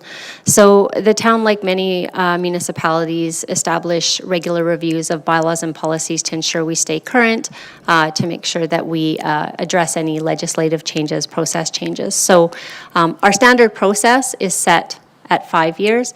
Any bylaw can be brought back because administration recognizes there's a process change, a legislation change, or council has requested a look at that bylaw. Same with these establishing bylaws. If a committee suggests that the committee is not operating as it was originally established for, or if there's new information come to light, those information pieces can come back to council for consideration. Thank you for that. And so I'm just going to summarize for my own clarity. So this could come back being deemed necessary by administration. A member of council could ask that this comes back for review prior to the 5th year, or the committee itself could make a recommendation to council that they would like to make a change or they would like to have that come back. Is that fair? I think summarizes what you had shared. Through your worship to Councillor Anderson, the only correction I would make is that council as a whole would make a request for us to bring it back. Okay, perfect. And so that brings me to a follow-up question. You know, we don't have a notice, a motion sort of process that we generally follow. So if myself, any of my colleagues on council wanted to bring that motion forward for council discussion, how would we go about doing that in a very practical way? We know we can do it. What mechanism does a member of council have, or how would we go about bringing that back? Your worship, I'll speak to the practical way, and then if the manager wants to add anything in a different manner, if she's able to do so. In a practical manner of speaking, in the past, if council wanted to formally have something, on the agenda or through the council chambers, typically there'd be a bit of a dialogue with the mayor, with the CAO, with some understanding as to what the topic is, what the issue, topic, conversation is, and then it would typically land on some form of an upcoming formal agenda or some form of dialogue with the rest of council. Thank you, through your worship, to Councillor Anderson. So I support what the CAO has said. Our procedure bylaw does have the formal notice of motion process, but I think an engaged process, the way the CAO has identified it, is the most optimal way. Yeah, and I do appreciate that. I know the notice of motion is there. It's not something in practice I think I've seen in my short term of council. And so, again, just looking for that clarity. I do have a couple of thoughts. I think, what I've heard has been a question about the efficacy of the committee and the developmental capacity of council members. And I don't know that I've heard anything this evening that would suggest this bylaw as presented this evening would be detrimental in moving forward. Certainly, there are some regulations that we're trying to align with. We're trying to make sure we follow the MGA process. We're trying to bring all of our committees sort of in alignment in how they're structured, how the terms of references are written out and that sort of thing. I wonder with all the members, all voting members of this committee sitting here at the table this evening, hearing what our colleagues are sharing, hearing the different perspectives of council.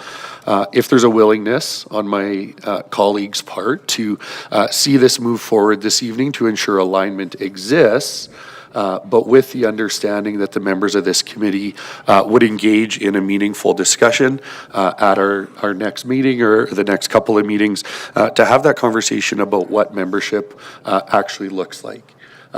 Who really needs to be at that table.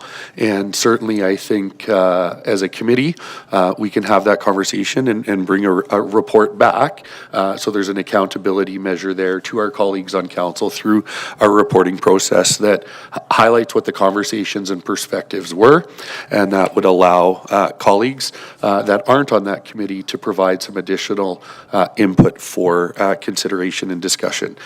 Certainly with nothing being brought forward as detrimental or harmful in this particular bylaw. Really some questions around efficacy of council development and so on. Certainly would like to see this move forward, but certainly appreciate that we need to capture some of the concerns that have been brought forward in terms of the makeup of the committee, and I think our Growth and Commerce Committee can have that discussion and bring a report back to our colleagues at the table tonight. Okay. Thank you, Deputy Mayor. Any more questions, comments, and debate on second reading? Councillor Hassard. Well, Mr. Mayor, this is why we don't have our mind made up about what we're going to do. First of all, I want to clarify that it was not anything that Councillor Meyer did or didn't do or what I thought was going on with him. That did not come into play for my comments, so you are not guilty of that, Councillor Meyer. The second thing is the pulling back for a moment and getting clarity by Councillor Anderson helps put me in a place where I actually could see this possibly earning my vote. I do want to say that I know we have to have the formal process to get this committee on the right establishment because it's required now by the Municipal Government Act. Where things got convoluted for me was talking about all reporting, having all 7 members of council be part of this, the public, and I'm going, oh boy, no problem with any of that, but I don't know that we can hammer that out in one meeting. It's things that deserve discussion, and it's a shame that it plays out the way it does, but this is the reality of sitting in a council seat. For me, I appreciate everybody's clarity, and I'll know how I'm voting when my hand either does or does not go up. Thank you, Councillor Hassard. Any more questions, comments, and debate? Councillor Pletchko. Yeah, thank you, Your Worship. Again, as I sit here, I just hear way too many concerns. And you speak to passing something.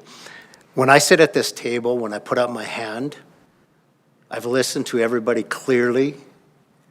I've respected everything that everybody has said, and I have an easy way of making that decision, whether it's a nay or a yay decision. Yet tonight I sit here and I see something before us that doesn't have to be passed, can go back and be looked at, and come back with all the right things in it so that when we have this discussion, each one of us can clearly in our minds know what we're talking about. Truly, by sending it back tonight, we're not stopping the Growth and Commerce Committee in any way, shape, or form. That committee can continue to move forward every day just like it has. But when we send this back, I think we've heard enough concerns here. And I don't know that it's just about having the CAO as the chair. I think this committee is much more than that opportunity. And that's how I see that tonight. You know, I listen around the table, I look for clarity, and I'm much like Councillor Hansard. When my hand goes up, I truly know in my heart that I've made the best decision for the event that's in front of me. And yet tonight, I don't feel that way. So still at this point in time, unless somebody in council has much more wisdom than I have, my vote would still be on the nay side yet. Okay. Thank you, Councilor Pletchko. Okay, more conversations, comments, and debate on the motion. Okay, members of council, before I call the motion, I'll just provide my input. Yeah, I'm kind of confused here. I don't know what's going on here. I got to expect council that we're trying to move forward on terms of just kind of bringing things up to a bylaw level. I don't think it has, reading the current proposed bylaw and including the terms of reference to the old terms of reference, there is not much change there. The only change I can see there is that we've opened the meetings up to the public. Was one of the biggest things that I saw there, and nothing else has changed from the previous terms of reference. So I heard there's a few different comments and commentary around the table here, and I heard, you know, Councilor Pletchko, you said if they bring back the right stuff.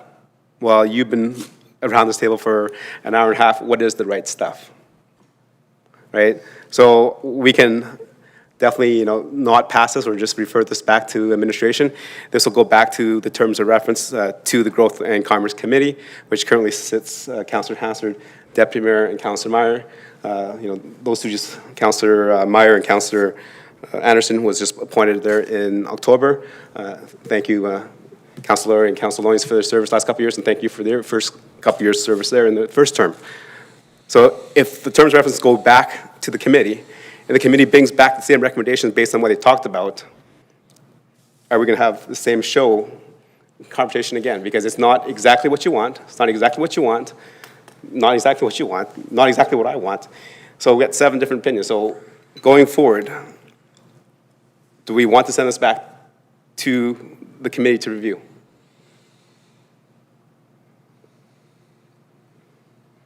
Okay.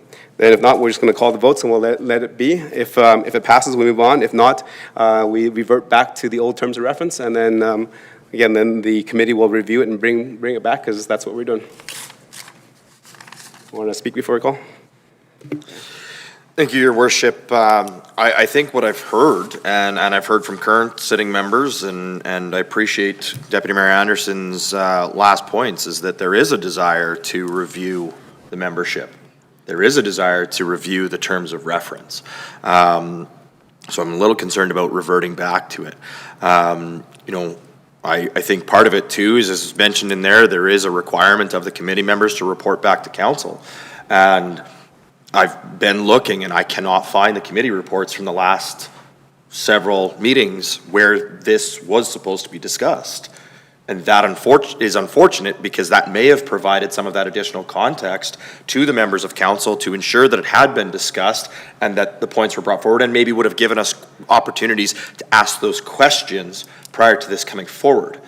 So I think there's a little bit of a challenge in that communication loop in making sure that the balance of council is informed of the business of the committee, especially when things like this of importance are coming back in front of all of council.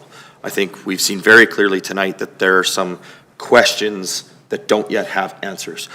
So with that, rather than having this move forward and potentially be defeated and reverting back to our old terms of reference and not having the establishing bylaw that we should have in place, I am going to put a motion on the floor to refer this back to the Growth and Commerce Committee for a review specifically of the membership and the chair of the committee, and to ensure that the reporting is given back to all of council, whether it be a formal report in chambers, as Deputy Mayor Anderson had mentioned, or whether it just be through our typical council reporting, so that all of council is then informed of the discussions that occurred around the GCC table. All of council has an opportunity to ask questions and make sure that any thoughts are portrayed and brought forward.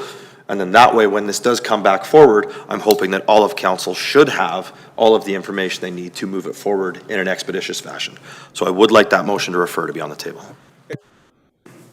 Thank you, Councilor Laurie. So the motion to refer back to the Growth and Commerce Committee. Excuse me, as that's being drawn up, I do want to acknowledge Councillor Laurie's comments about the meeting minutes. I believe that that was on me to write up after the last two meetings. Not to make excuses, it didn't happen, and so I will carry that one, and we'll ensure after our next meeting those come forward to council.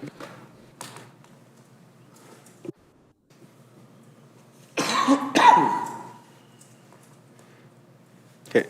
Administration, is the notice to refer or the notice to defer debatable? Which one is debatable? One is debatable, one is not.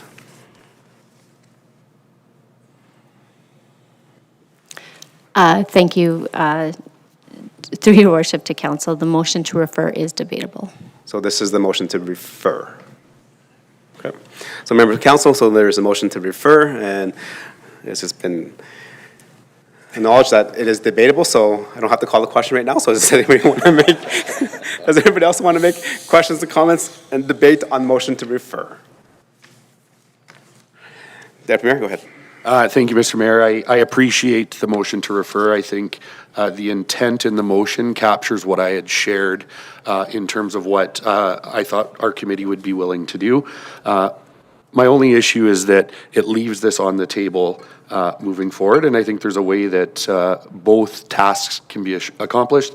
I think we can have this, hopefully with the support of council, move through this evening with the commitment of that committee to bring this back, either formally or informally, to the rest of council for discussion.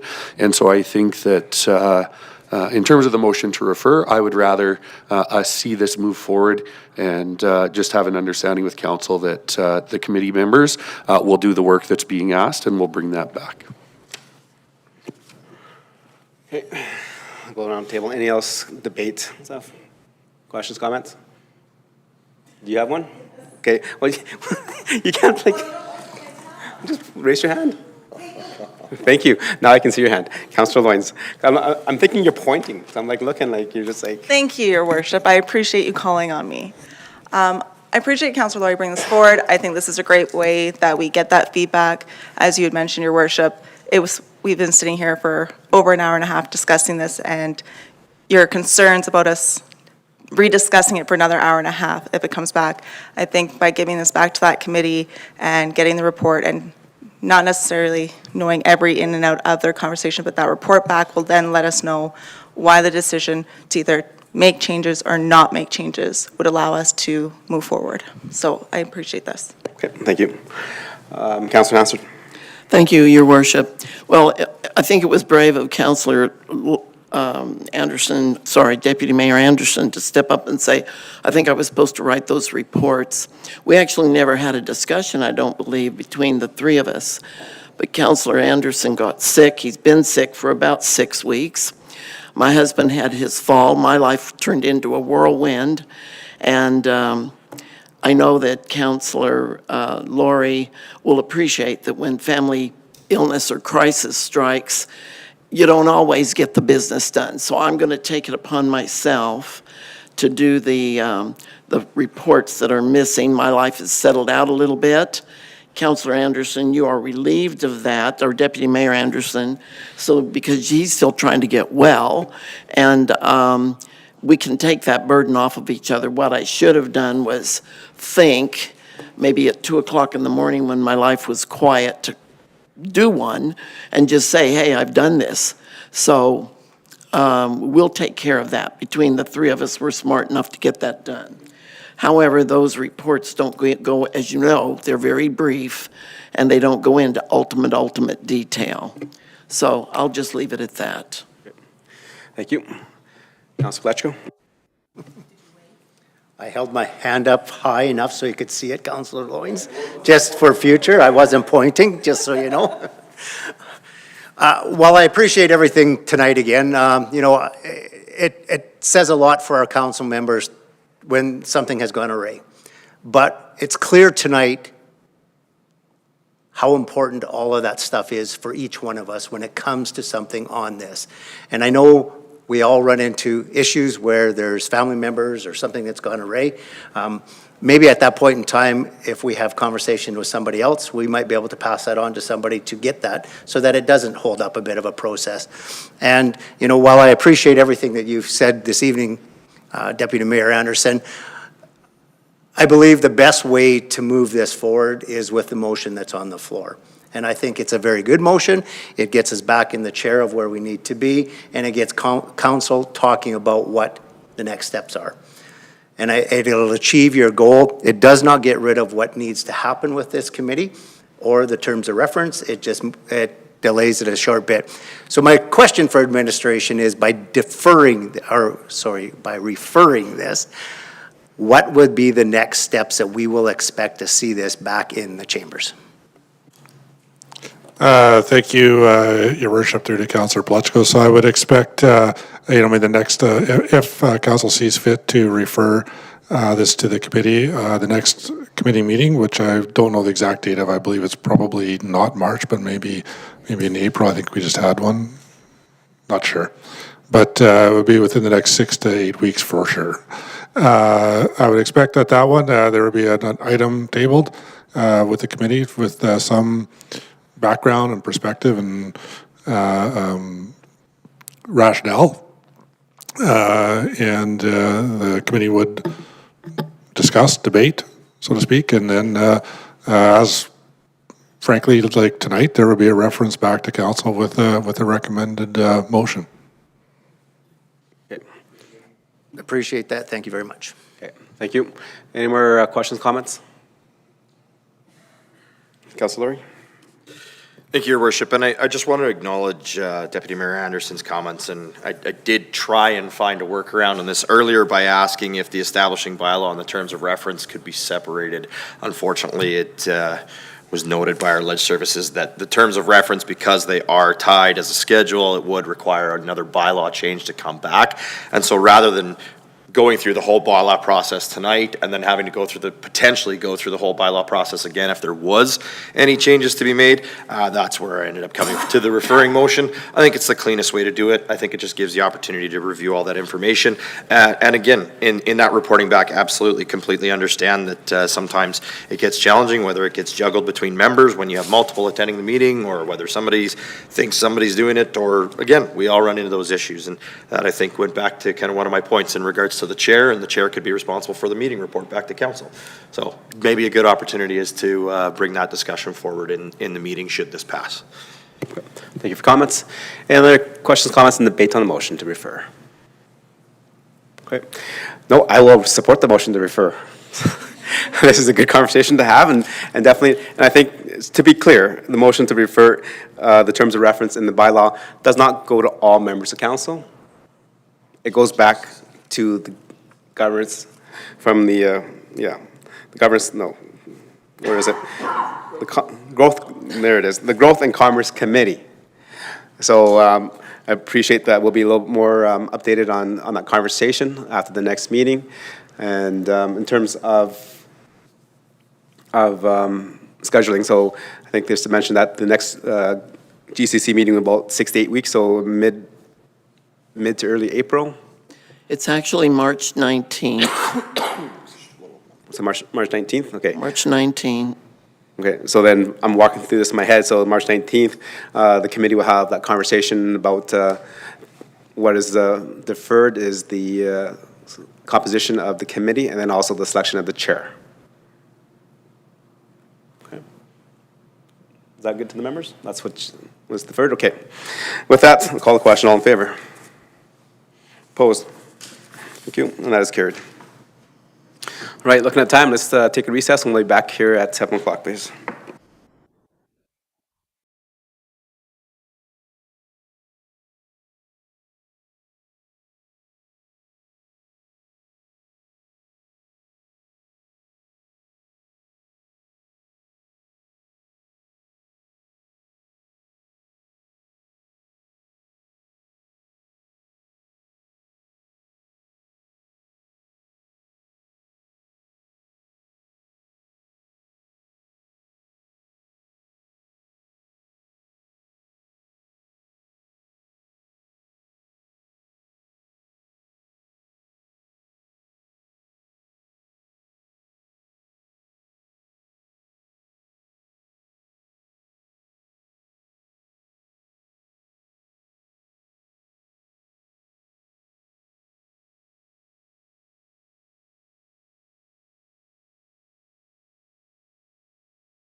Okay, welcome back to members' council, administration, ladies and gentlemen that are joining us in the gallery and those that are watching through our live stream.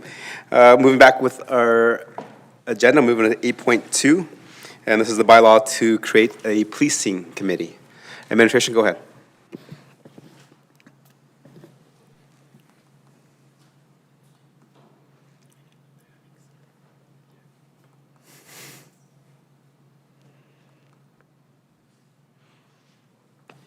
There we go. Thank you, Your Worship. I'm pleased to speak to this item this evening. Council's adopted strategic plan under the community development pillar includes a key action stating, ensure public safety service levels meet the needs of the community. It is within this key action that Council is being asked to consider first reading of a bylaw to establish a policing committee. Current and previous councils have supported this key action through investments in RCMP policing, our CPO program and services, receiving public presentations from and having dialogue with the inspector of the Parkland Detachment, and importantly, engaging with the community on public safety topics. The formalization of a policing committee continues the commitment to this key action. Next slide, please.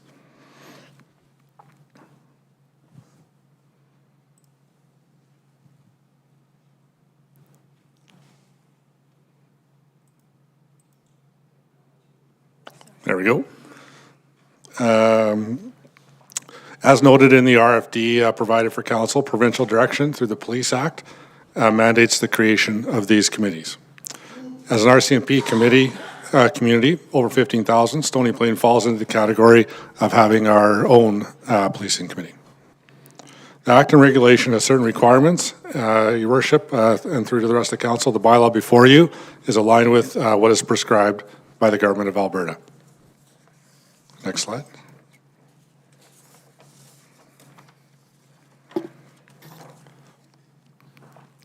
Your Worship, you can see up on the slide, the bylaw incorporates the following regarding composition.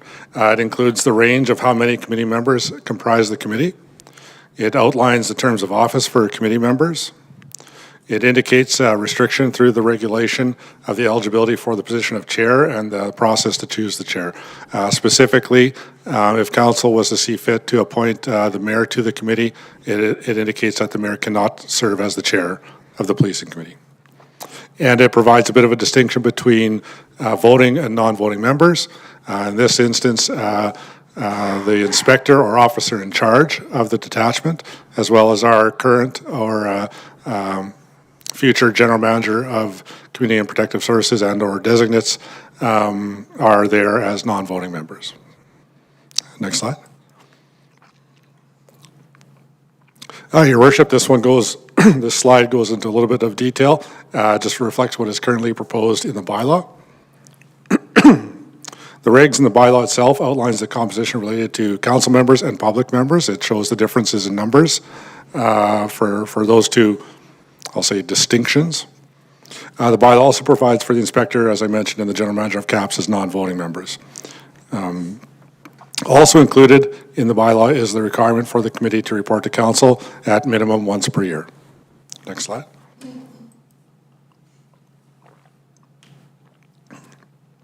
Your Worship and the rest of council, this slide just kind of indicates the moving forward, what will happen should council see fit to proceed with first reading this evening. Just indicating that it was administration's intent to come back on February 24th for second and third reading. There will be a recruitment process for potential committee members. Council will have to make those appointments. And as noted in the RFD, all committee members will have to go under, will have to be vetted through an enhanced security check in order to sit on this committee. Your Worship, just to be clear, that's a provincial regulation aspect. It's not a specific Stony Plain thing. That'll apply across the board. Next slide.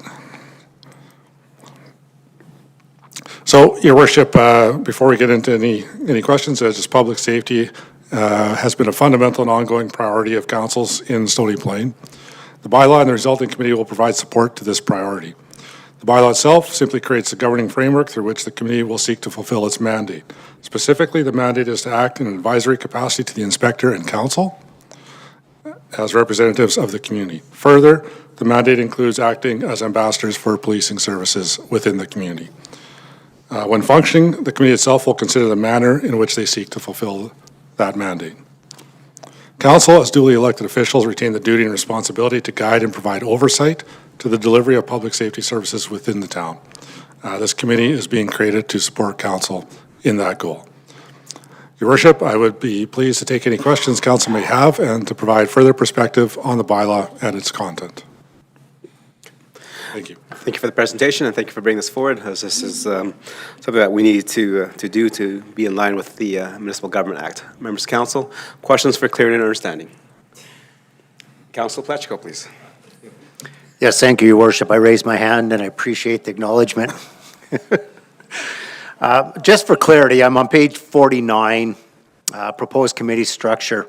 Just so I'm clear, when I read a total of 9, and my 6 public members and 3 non, but it talks about non-voting members. 2 of them, which is the officer in charge and the general manager of community and protective service, are part of that committee, correct? Just non-voting. Administration. Yes. Basic answer, Your Worship, is yes. They are members of the committee, non-voting members of the committee. Thank you. Councilor Laurie. Thank you, Your Worship. 2 questions. First, page 43, item 4.7.0, public members shall not serve more than 9 years unless approved by council. I just want to make sure that there's clarity in this. This is 9 consecutive years, correct?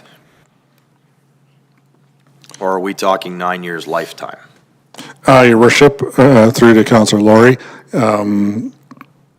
given the rest of the bylaw and the way it's written, I believe that implies and the intent is 9 consecutive years.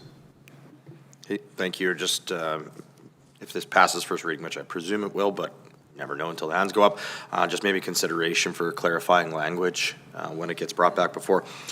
Second question that I have on this is, given the mandate of this committee, which again I think is fantastic, I'm just wondering if there's a consideration for designations or target verticals when it comes to our public members. And one that comes to mind, for example, is youth. We deal with this in the Culture and Tourism Roundtable that we have as well, where we look at very specific verticals. We know through our community and social development that prevention is a massive undertaking and what have you. And so when I'm envisioning the structure of this committee, there's probably some key voices or some key target verticals that I think would be appropriate to be representative on this board. Without getting too prescriptive in a bylaw, how do we plan on ensuring that we have a good mix of community representation and a good mix of maybe some of those more desired voices at the table when it comes to speaking about policing and crime? Thank you for the question. I'll maybe just provide a bit of, I guess, perspective to that question. Maybe not a direct answer, so to speak. So the way the bylaw is written, it's certainly not exclusive. It doesn't say, shall be this age, this, that, or the other. It's essentially written to be all-encompassing. As a question to, if we use the term youth to imply under 18, Your Worship, and to the rest of council, I'm not sure that there's anything that would preclude, just by the nature of this type of a committee, which would be dealing with, I would expect to be some forms of criminal review perspectives, that sort of thing. I don't know that would preclude any youth, but I would say it might be a consideration into, what is presented. I guess another point, I don't know that, I haven't heard anything coming from the provincial government that precludes, and I'll just go on the youth as a specific, but I haven't heard anything that precludes that, so I think it would leave it open. Should someone see fit to put their name forward. And then maybe, Your Worship, I'll just make one more comment and then just leave it at that if I was on track with some of the question or not. But again, being in this way and this formality, a new committee and a new process, not just here, but I believe in a fair amount of communities. Some communities have had some form of, and Stony Plain was one that had some form of a community policing advisory groups of sort. But the level of formality now has changed with the mandate and the regulatory framework from the government of Alberta, amongst other things, that we would intend to put the ads out, so on and so forth, see what came in. I would expect, part of the recommendations would take into account if there was across the board. I'm sure we would be looking for, in a perfect world, very much a representative of, demographic, age, genders and so on.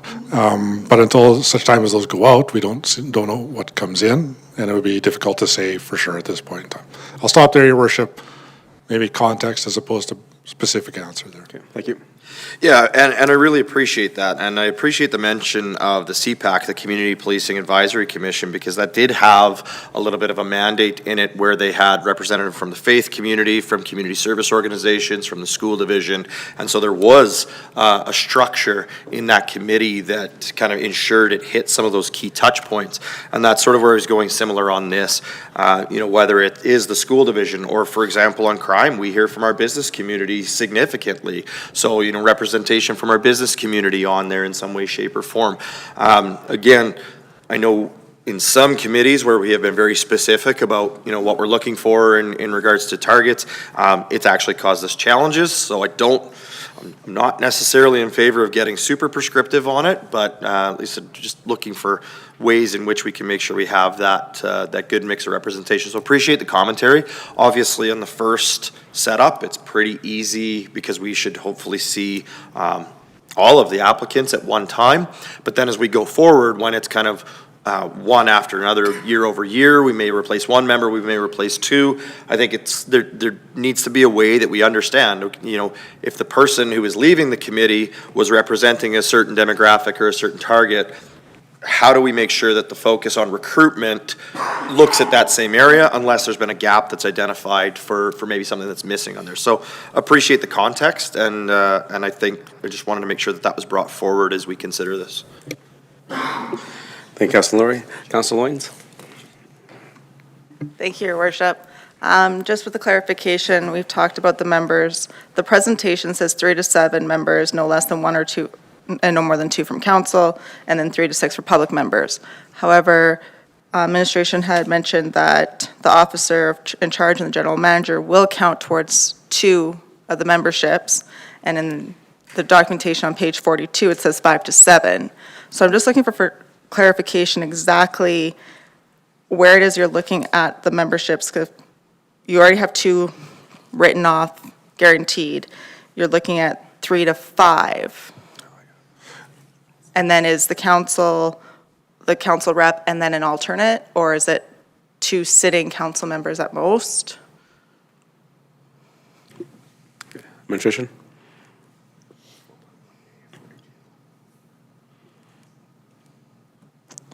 Thank you, Your Worship, and through to Councillor Loyens. So apologize if there was a number miss from the RFD document to the bylaw document. I would say that the bylaw document itself is correct and accurate. So that refers to the 5 to 7. Okay. Second follow-up there, when I look at 4.1B, advisory non-voting, it does say attendees, but they would not count to that number of 5 or 7.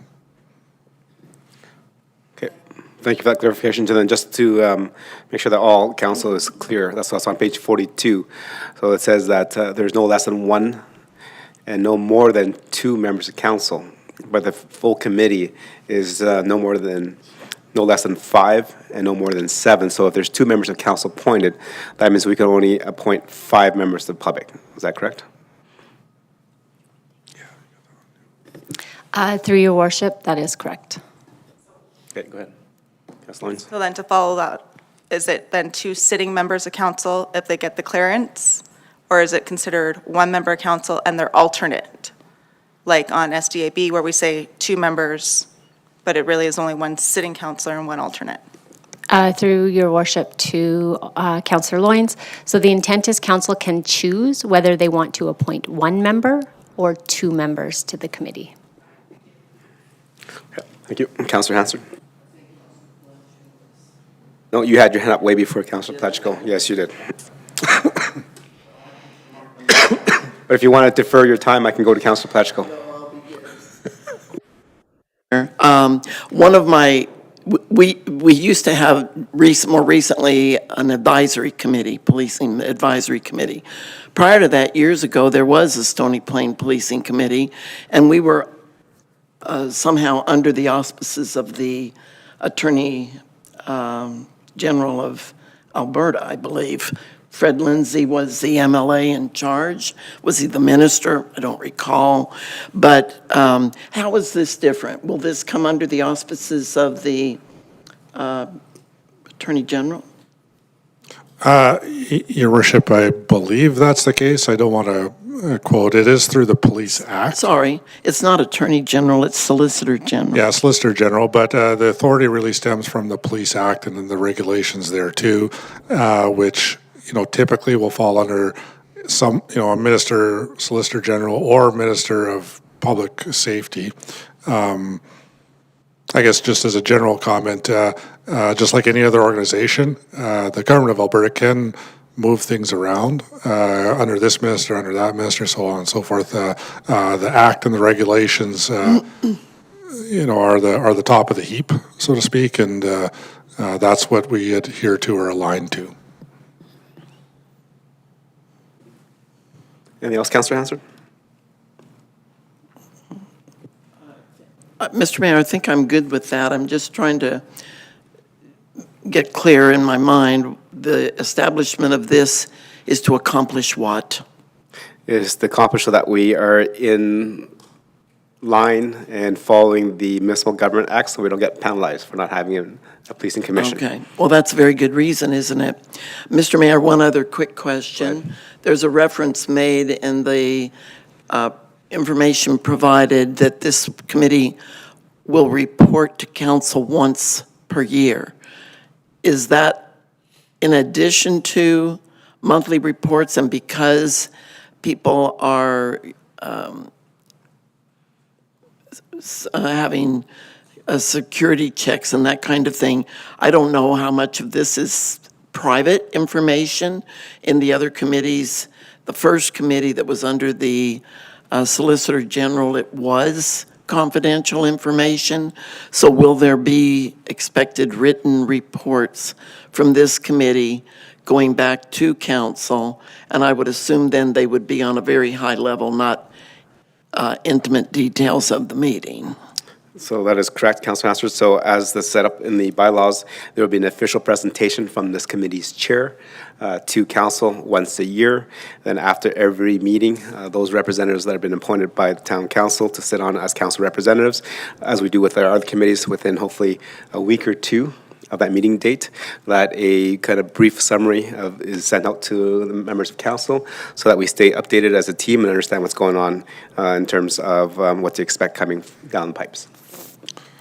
Your Worship, if I may, further to that, just when we were setting up the bylaw in discussion with the general manager, as well as just referring back to our counterparts and colleagues and so on, and the way we have traditionally, so to speak, done business here in the town of Stony Plain, we landed on the one presentation. So council could picture, formally in the chambers, there's mention in the bylaw and the mandates about developing a work plan for the year and reporting to council on that and so on and so forth. So the intent of that once a year would be to speak to the work of the committee and how it's advancing that particular mandate that council has tasked it with. Further to that, as council's aware, we have typically had the good fortune of having the inspector in here at least quarterly for the last number of years, and it is the intent to continue doing so, where the inspector does come and speak directly with council to matters related. The intent there, Your Worship, as again kind of noted, key actions about public service and as well as the notion of transparency, accountability, so on and so forth. We administratively, the intent was to continue to have the inspector attending council meetings, so this would not take away from that aspect that council has seen over the past few years. Thank you. Is that everything, Councilor Hansard? That's good. Okay, moving on to Councilor Pletchko. Yes, thank you, Your Worship. Nice to see this come forward, something that is well needed within our community. I just want to go back to some clarification on the membership, because we talked 9 to begin with, now we're down to 7, and so I'm just looking for clarity on this. There's 7 members max for the committee. 2 of them members will be non-voting, which leaves 5 members. Okay, I see you shaking your head already. Let's take me into a different direction then. No, sorry, maybe we'll just jump in just again, word clarification, so to speak, right? So if you go to page, I believe it's 42. 42. Under membership. Yep. You'll see the title, membership committee shall have no less, there's the numbers. Voting members, we can talk about those numbers. B, advisory non-voting attendees. So for terms of this bylaw, both the inspector and the GM in this, as indicated, are non-voting attendees. So they're, by definition, not members of the committee and not subject to that 5 or 7 or 1, 2, 3, and 6, those numbers you see there. So I'll just put that there. Yeah, no, that clarifies it, so it does go back to my original 9 members, because there's 7 voting and 2 non. Great. So 7 members and 2 attendees. It's just the terminology. So when we say members, then I think that's exactly where we get the confusion there. Any more questions for clear understanding? Deputy Mayor, go ahead. Thank you, Mr. Mayor, and thank you for the presentation of this evening. I know when CPAC sort of ended and the new legislation came in, we were all curious to see how this will play out. So it's nice to have something in front of us this evening. Currently, we have a regional detachment that serves multiple municipalities.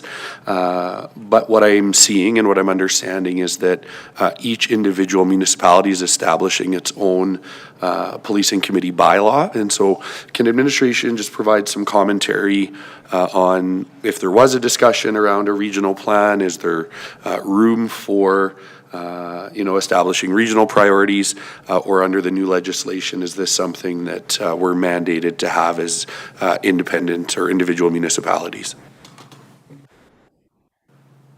Thank you, Your Worship, for the question from Councillor or Deputy Mayor Anderson.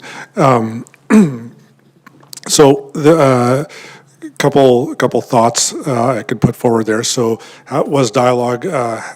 Did dialogue occur with our regional partners? Quick answer is yes. We had some conversations with, in fact, the city of Spruce Grove. I believe their bylaw is being tabled with their council either maybe even tonight, or very shortly. So we have about the same timing coming into the chambers. And I could also say that both bylaws are not identical, but very similar in their structure and formats and numbers and so on and so forth. As it speaks to, can we or could we be able to have a joint, if the question is, a joint one that oversees or works with both the city and Town of Stony Plain? Again, short answer is yes. That is something that, short answer is no, I'm being told. But we could, there is provision for regional committees of sorts, but those apply in different MPSA, in the, for under 15,000s or communities that don't have a municipal policing servicing agreement, as we do and as the city of Spruce Grove does as well. Excluded from that is Parkland County is not in the same contractual arrangement, so to speak, as we are with the RCMP, and I believe therefore fold under the broader sort of regional, and I believe they're broad regional, so not sub-regional, larger than that, requirements for policing committees. Yeah, I appreciate that. I think when the Community Policing Advisory Committee was around, that was tri-municipal, if I'm not mistaken, and had representatives from Stony Plain, Spruce Grove, Parkland County. So it'll be interesting to see how the individual agreements play out and where there's opportunity for synergies to be found. So I appreciate your comments there. I know we don't, sorry, Mr. Mayor, I do have one more question and a quick comment, if you don't mind. I know we don't have a council boards and committee policy, but when I look through the policy that, or the bylaw that's proposed before us, there's a lot of very specific requirements around public members. I think from page 42, 43, talking about length of term, no less than 2, no more than 3, so on, can be staggered, et cetera. Councillor Laurie talked about the cumulative total or consecutive total, sorry, not cumulative. Just wondering how the council appointees fit into that. Is there expectation that council appointees would follow a similar appointment to public members? Or is that at the purview of the current council, whether they would want to have the same person in there for the duration, 2 years, 3 years, and so on? So just some quick comments, if you wouldn't mind. Thank you for the question. Maybe just hold a little bit on that particular one. I know our bylaw has clauses in there that all members, so council appointed members as well, will adhere to the regs and act and so on. So what that would mean is that whatever the regs and act of the day indicate, council members as appointees to the committee would fall under that. A good chunk of what you see, and I believe it's section 4, where it's talking about public members no less than 2 and in between 2 and 3 and so on and so forth. A number of those are coming straight out of the regs. And I would just say we'll maybe seek clarification. Again, we're here for first reading. We can probably just clarify that for sure to see the intersection between a council appointee and a public member. Yeah, perfect. And I appreciate that and look forward to seeing how that flushes out.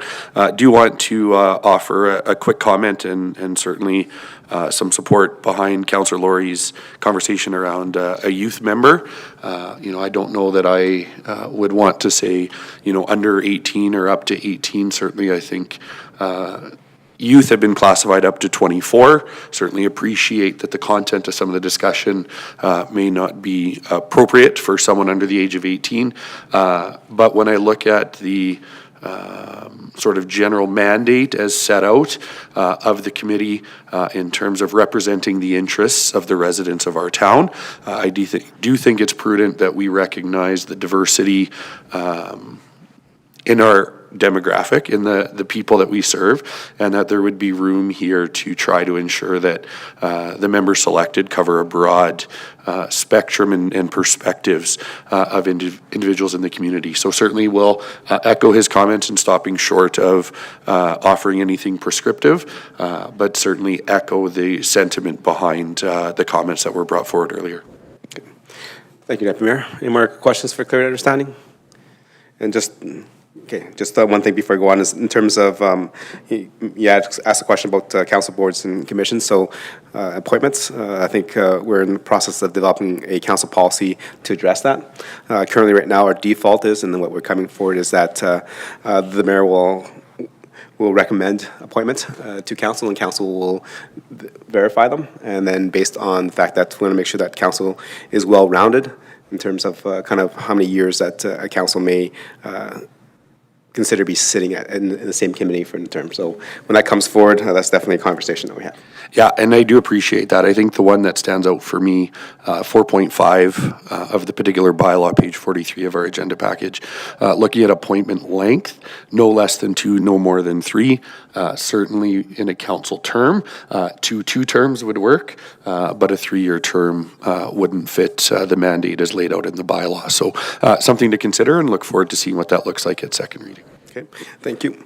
Councillor Meyer. Yes, thank you. Just very quickly through you to administration, do we intend to compensate members at all? Go ahead.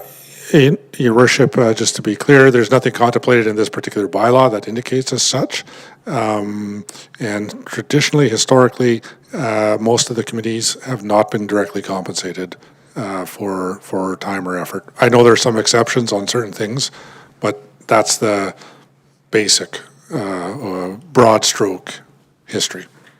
Okay, and just another one. How often, I know it says it'll set an annual, how often would they be meeting? Go ahead. Your worship, just didn't hear the question. Sorry, how often would they be meeting?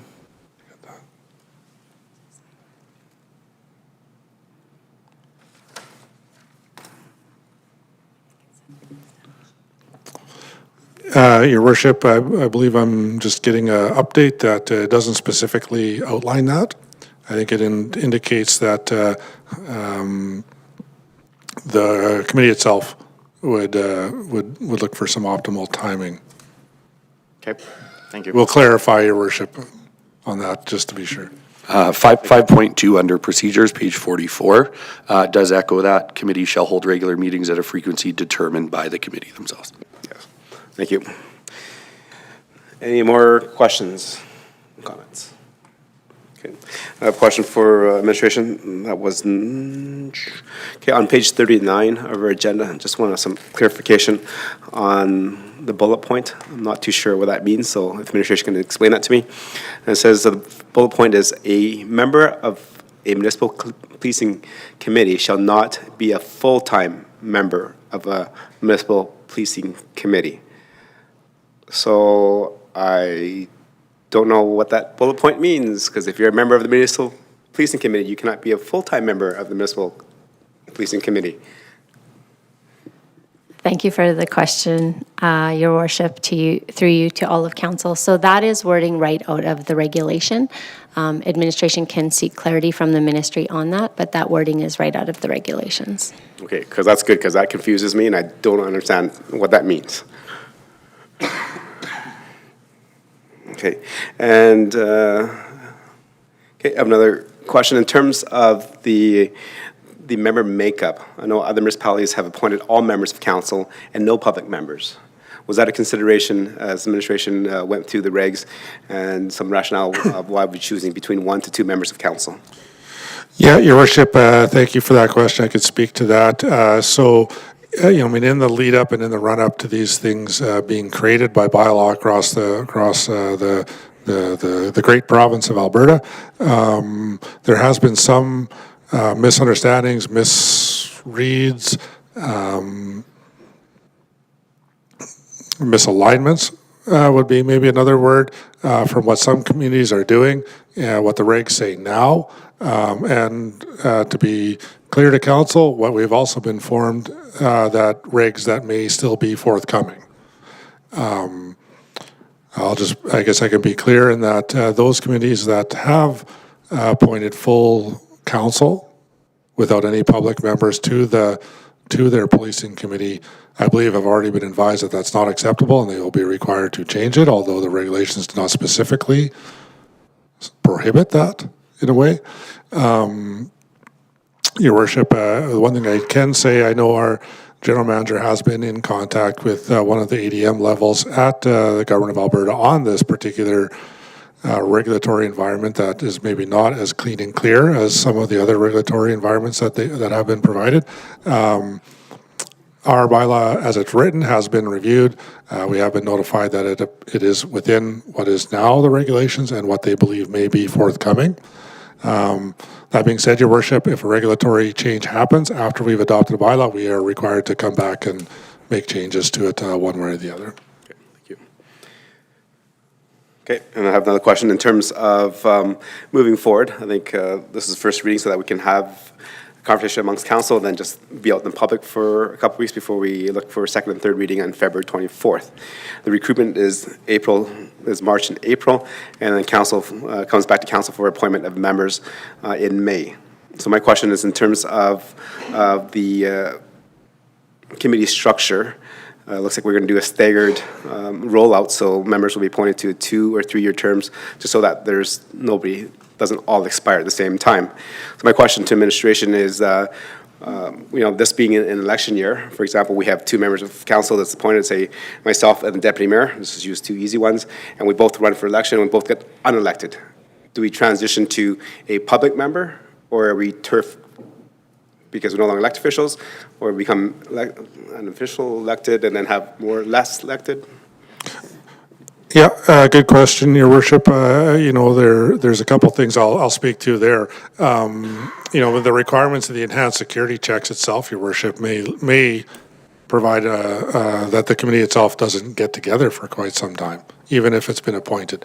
I know the GOA has, there is some conversation, so to speak, about, any form of, how can they not have that happen while still having some form of enhanced security check. So we're not the ones that will either do that work or decide that, frankly. But I know that is a bit of a topic to maybe get away from the lengthy time required before the committee is even able to come together. Your Worship, the example that you provided there, ultimately council of the day will have both the right, the duty, the obligation to make appointments. And I would expect, as per usual, on any kind of organizational meeting following a council meeting, an election, there will be recommendations put forward at that point in time. So, Okay, I appreciate that. Where's council? Council Loynes, thank you. Thank you, Your Worship. Sorry, just a quick question. In the lead sheet, it mentions, and in the presentation, you also mentioned that the mayor cannot be the chair, but a councillor can. However, in the bylaw, it only talks about the mayor. Are we going to add a sentence about council and chair, or?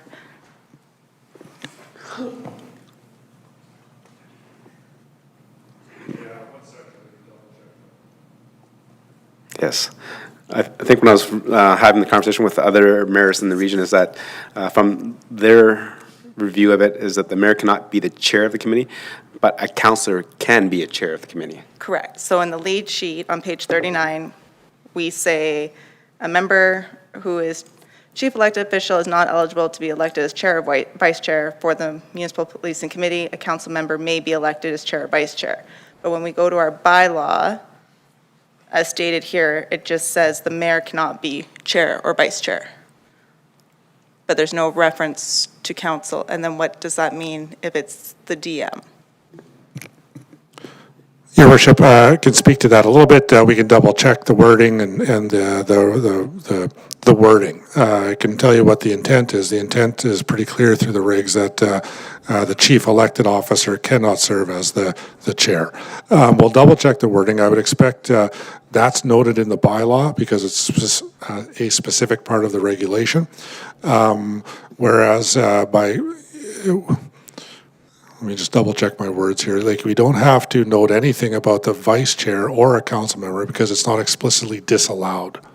So it's implied that it is allowed if it's mute in the bylaw. If it's not mentioned, then it's implied that it's allowed. We'll double check that though, Your Worship, when we're between now and second and third reading. Okay, thank you. Okay, any more questions for members of council for clear understanding? Okay, see none. Councilor Pletchko for first reading, please. Yes, thank you, Your Worship. The Town Council give first reading to bylaw 2718/G/25, a bylaw to regulate the establishment of a policing committee within the corporate boundaries of the town of Stony Plain. Thank you. Members of council, any debate on the motion? Okay. This is first reading, and as mentioned through the lead sheet, second reading will come back February 24th. Call the question, all in favor? Okay. That is carried. Right, moving on to number 9 of our agenda, which is business items. So we're looking at 9.1, which is the April 7th Governance and Priorities Committee meeting cancellation. Administration? Thank you, Your Worship, through you to all of council. Administration is recommending cancellation of the April 7th, 2025 Governance and Priority Committee meeting, as we will not be able to obtain quorum of council, as council members will be unavailable on that date. Thank you. Nice and short and simple. Councilor Hansard for the motion, please.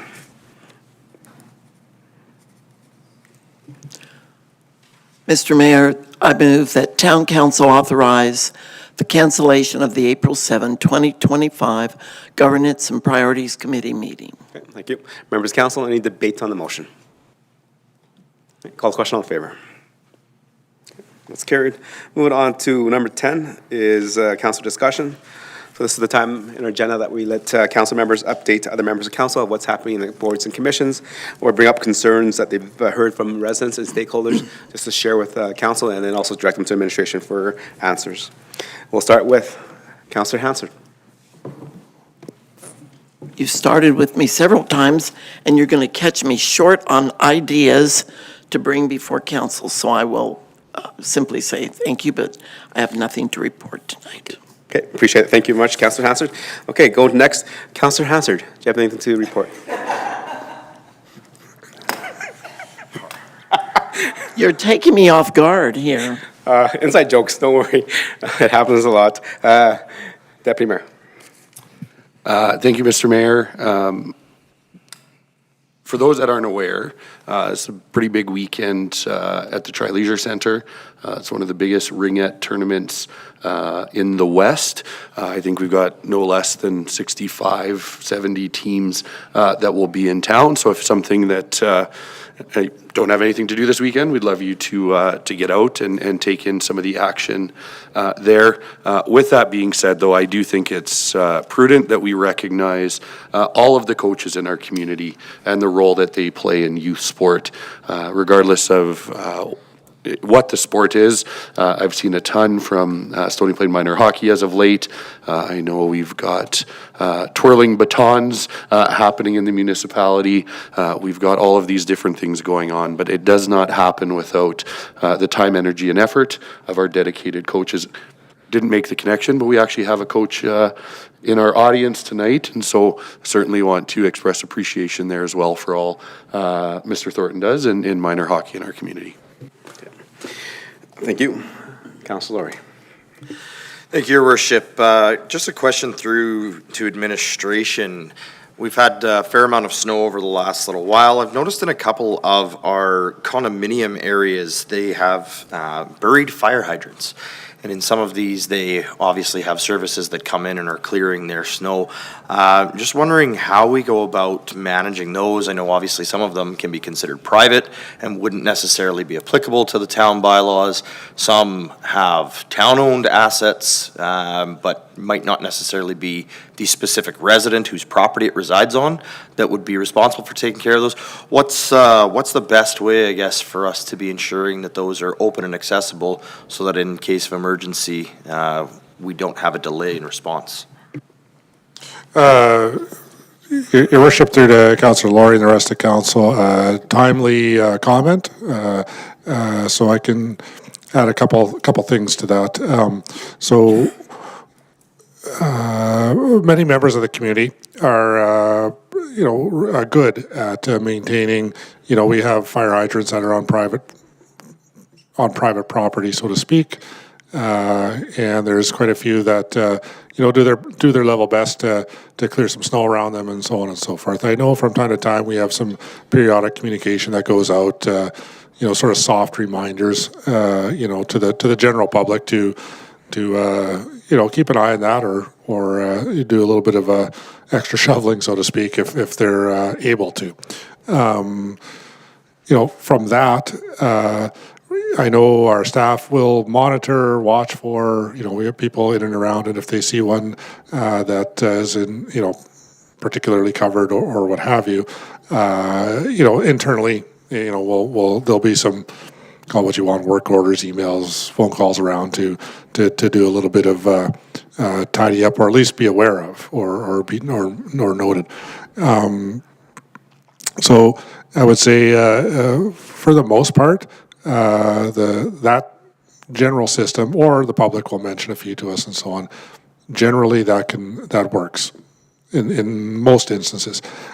Specifically, there will be from time to time ones that are covered, whether they be on public residential properties, or like you mentioned, maybe a commercial or a condominium and so on and so forth. Again, if brought to our attention, we will typically reach out directly you know, with an encouragement, with a so on and so forth about, you know, doing their best they can to make sure that doesn't happen. So having said all that, whether it's a member of council, a member of the community, if you notice something like that, it can be brought to our attention, and those would be the basic steps that would be taken. I would say generally, again, in my experience, although I don't have a hard number for you kind of thing, but, you know, when given a couple prompts or a hey, do your part a little bit, most businesses or condo kind of associations will respond accordingly. Excellent, thank you very much, and yeah, definitely just want to stress the importance not only of the snow removal, but also with the weather about making sure that they're not being parked in front of. We know people need to obviously run extension cords and so on and so forth out to their vehicles, which can cause their own challenges in relation to fire protection. But definitely, we want to make sure that those hydrants are clear and accessible should they be required, because in an emergency, moments matter. The only other thing for me this evening, Your Worship, is because we don't meet next Monday, just want to remind everybody, we do have the Coldest Night of the Year walk, the fundraising walk for the Parkland Food Bank. That's on Saturday, the 22nd at 4 p.m. in Spruce Grove. It looks like we're meeting at Columbus Park this year, so a little bit of a change in venue, so it'll be nice to see that. So that's all for me. Thank you very much. Thank you. Councillor Meyer. Yes, thank you. Just very quickly, had an opportunity to take in the Flyers game last Friday. It was minor hockey night, so I just piggyback off of Councillor Anderson's comments there. But I haven't seen the old arena that packed full of rambunctious people in some time, and we were able to beat the Spruce Grove Regals, so that was always a... That's all I got. Thank you, Councillor Meyer. Councillor Williams. Here I was worried you might not have seen me. We'll skip and go to... The only thing for me tonight is a reminder that on February 19th from 6 p.m. to 9 p.m. at Mr. Mike's is the Love Letter to Men. It is a dedicated evening to men's mental health and wellness. And that is all. Okay. Thank you. Councillor Palacico. Yes, thank you, Your Worship. Just special thanks to the Public Works crew for keeping the roads graded and sanded. They're doing a phenomenal job in this cold weather that we're having within our community. So I know they're doing some extra special things to keep that icy road down. And the other thing that I have for this evening, I'm just wondering if you'd give us a bit of an update to the Public Works building. I've been asked a lot of questions lately regarding that, so. Okay, go ahead. Through your worship to Councillor Palacico and all of council, always happy to talk about the Public Works building. So as many on council and the community have seen driving by 49th Ave, it's really starting to take shape. The roof is on. They're currently working towards the inside. The windows are up. The anticipated timeline for the opening is end of June. Unless we get some very favorable breaks in construction, they're able to get moving on a little faster. But we are happy with the way it's progressing. So there's no there's a no news is good news kind of thing. It's moving the way we would like it to be, and we're excited to have it open in the summer. Excellent. Okay, thank you. And that, I just want to just kind of piggyback here and just, as mentioned by Deputy Mayor and also Councilor Meyer about all the minor teams in there. I also like to thank all the parents that take the opportunity to drive their children to these games. Without that dedication, from themselves or the grandparents, we don't have minor hockey either. So thank you to those parents as well. Just want to make a mention that on February 14th, this is the first Pioneer Valentine tea that we've had in about 5 years. So again, if those that have been around the community a little longer, it's a time that we celebrate anniversaries of our pioneers that are celebrating, I think, 50 years and longer. So there's going to be quite a long list from Stony Plain, so I look forward to recognizing them and giving them a little certificate to congratulate them, because I know 50 years is a long time, because I watched a lot of drama shows. You can get out in a life sentence in 25 years. So sometimes 50 years is a huge commitment to the members of the community. Okay. With that, I think it was mentioned as the goal this night. Thank you for that. The town of Stony Plain does have a team, and it's led by Nancy Hoke from our HR department, and we're called the Stony Plain Superheroes. So if you want to check us out and donate, please do. All the fundraising goes to Parkland Food Bank to help support families in need in our community. Okay. And with that, we're adjourned. Thank you.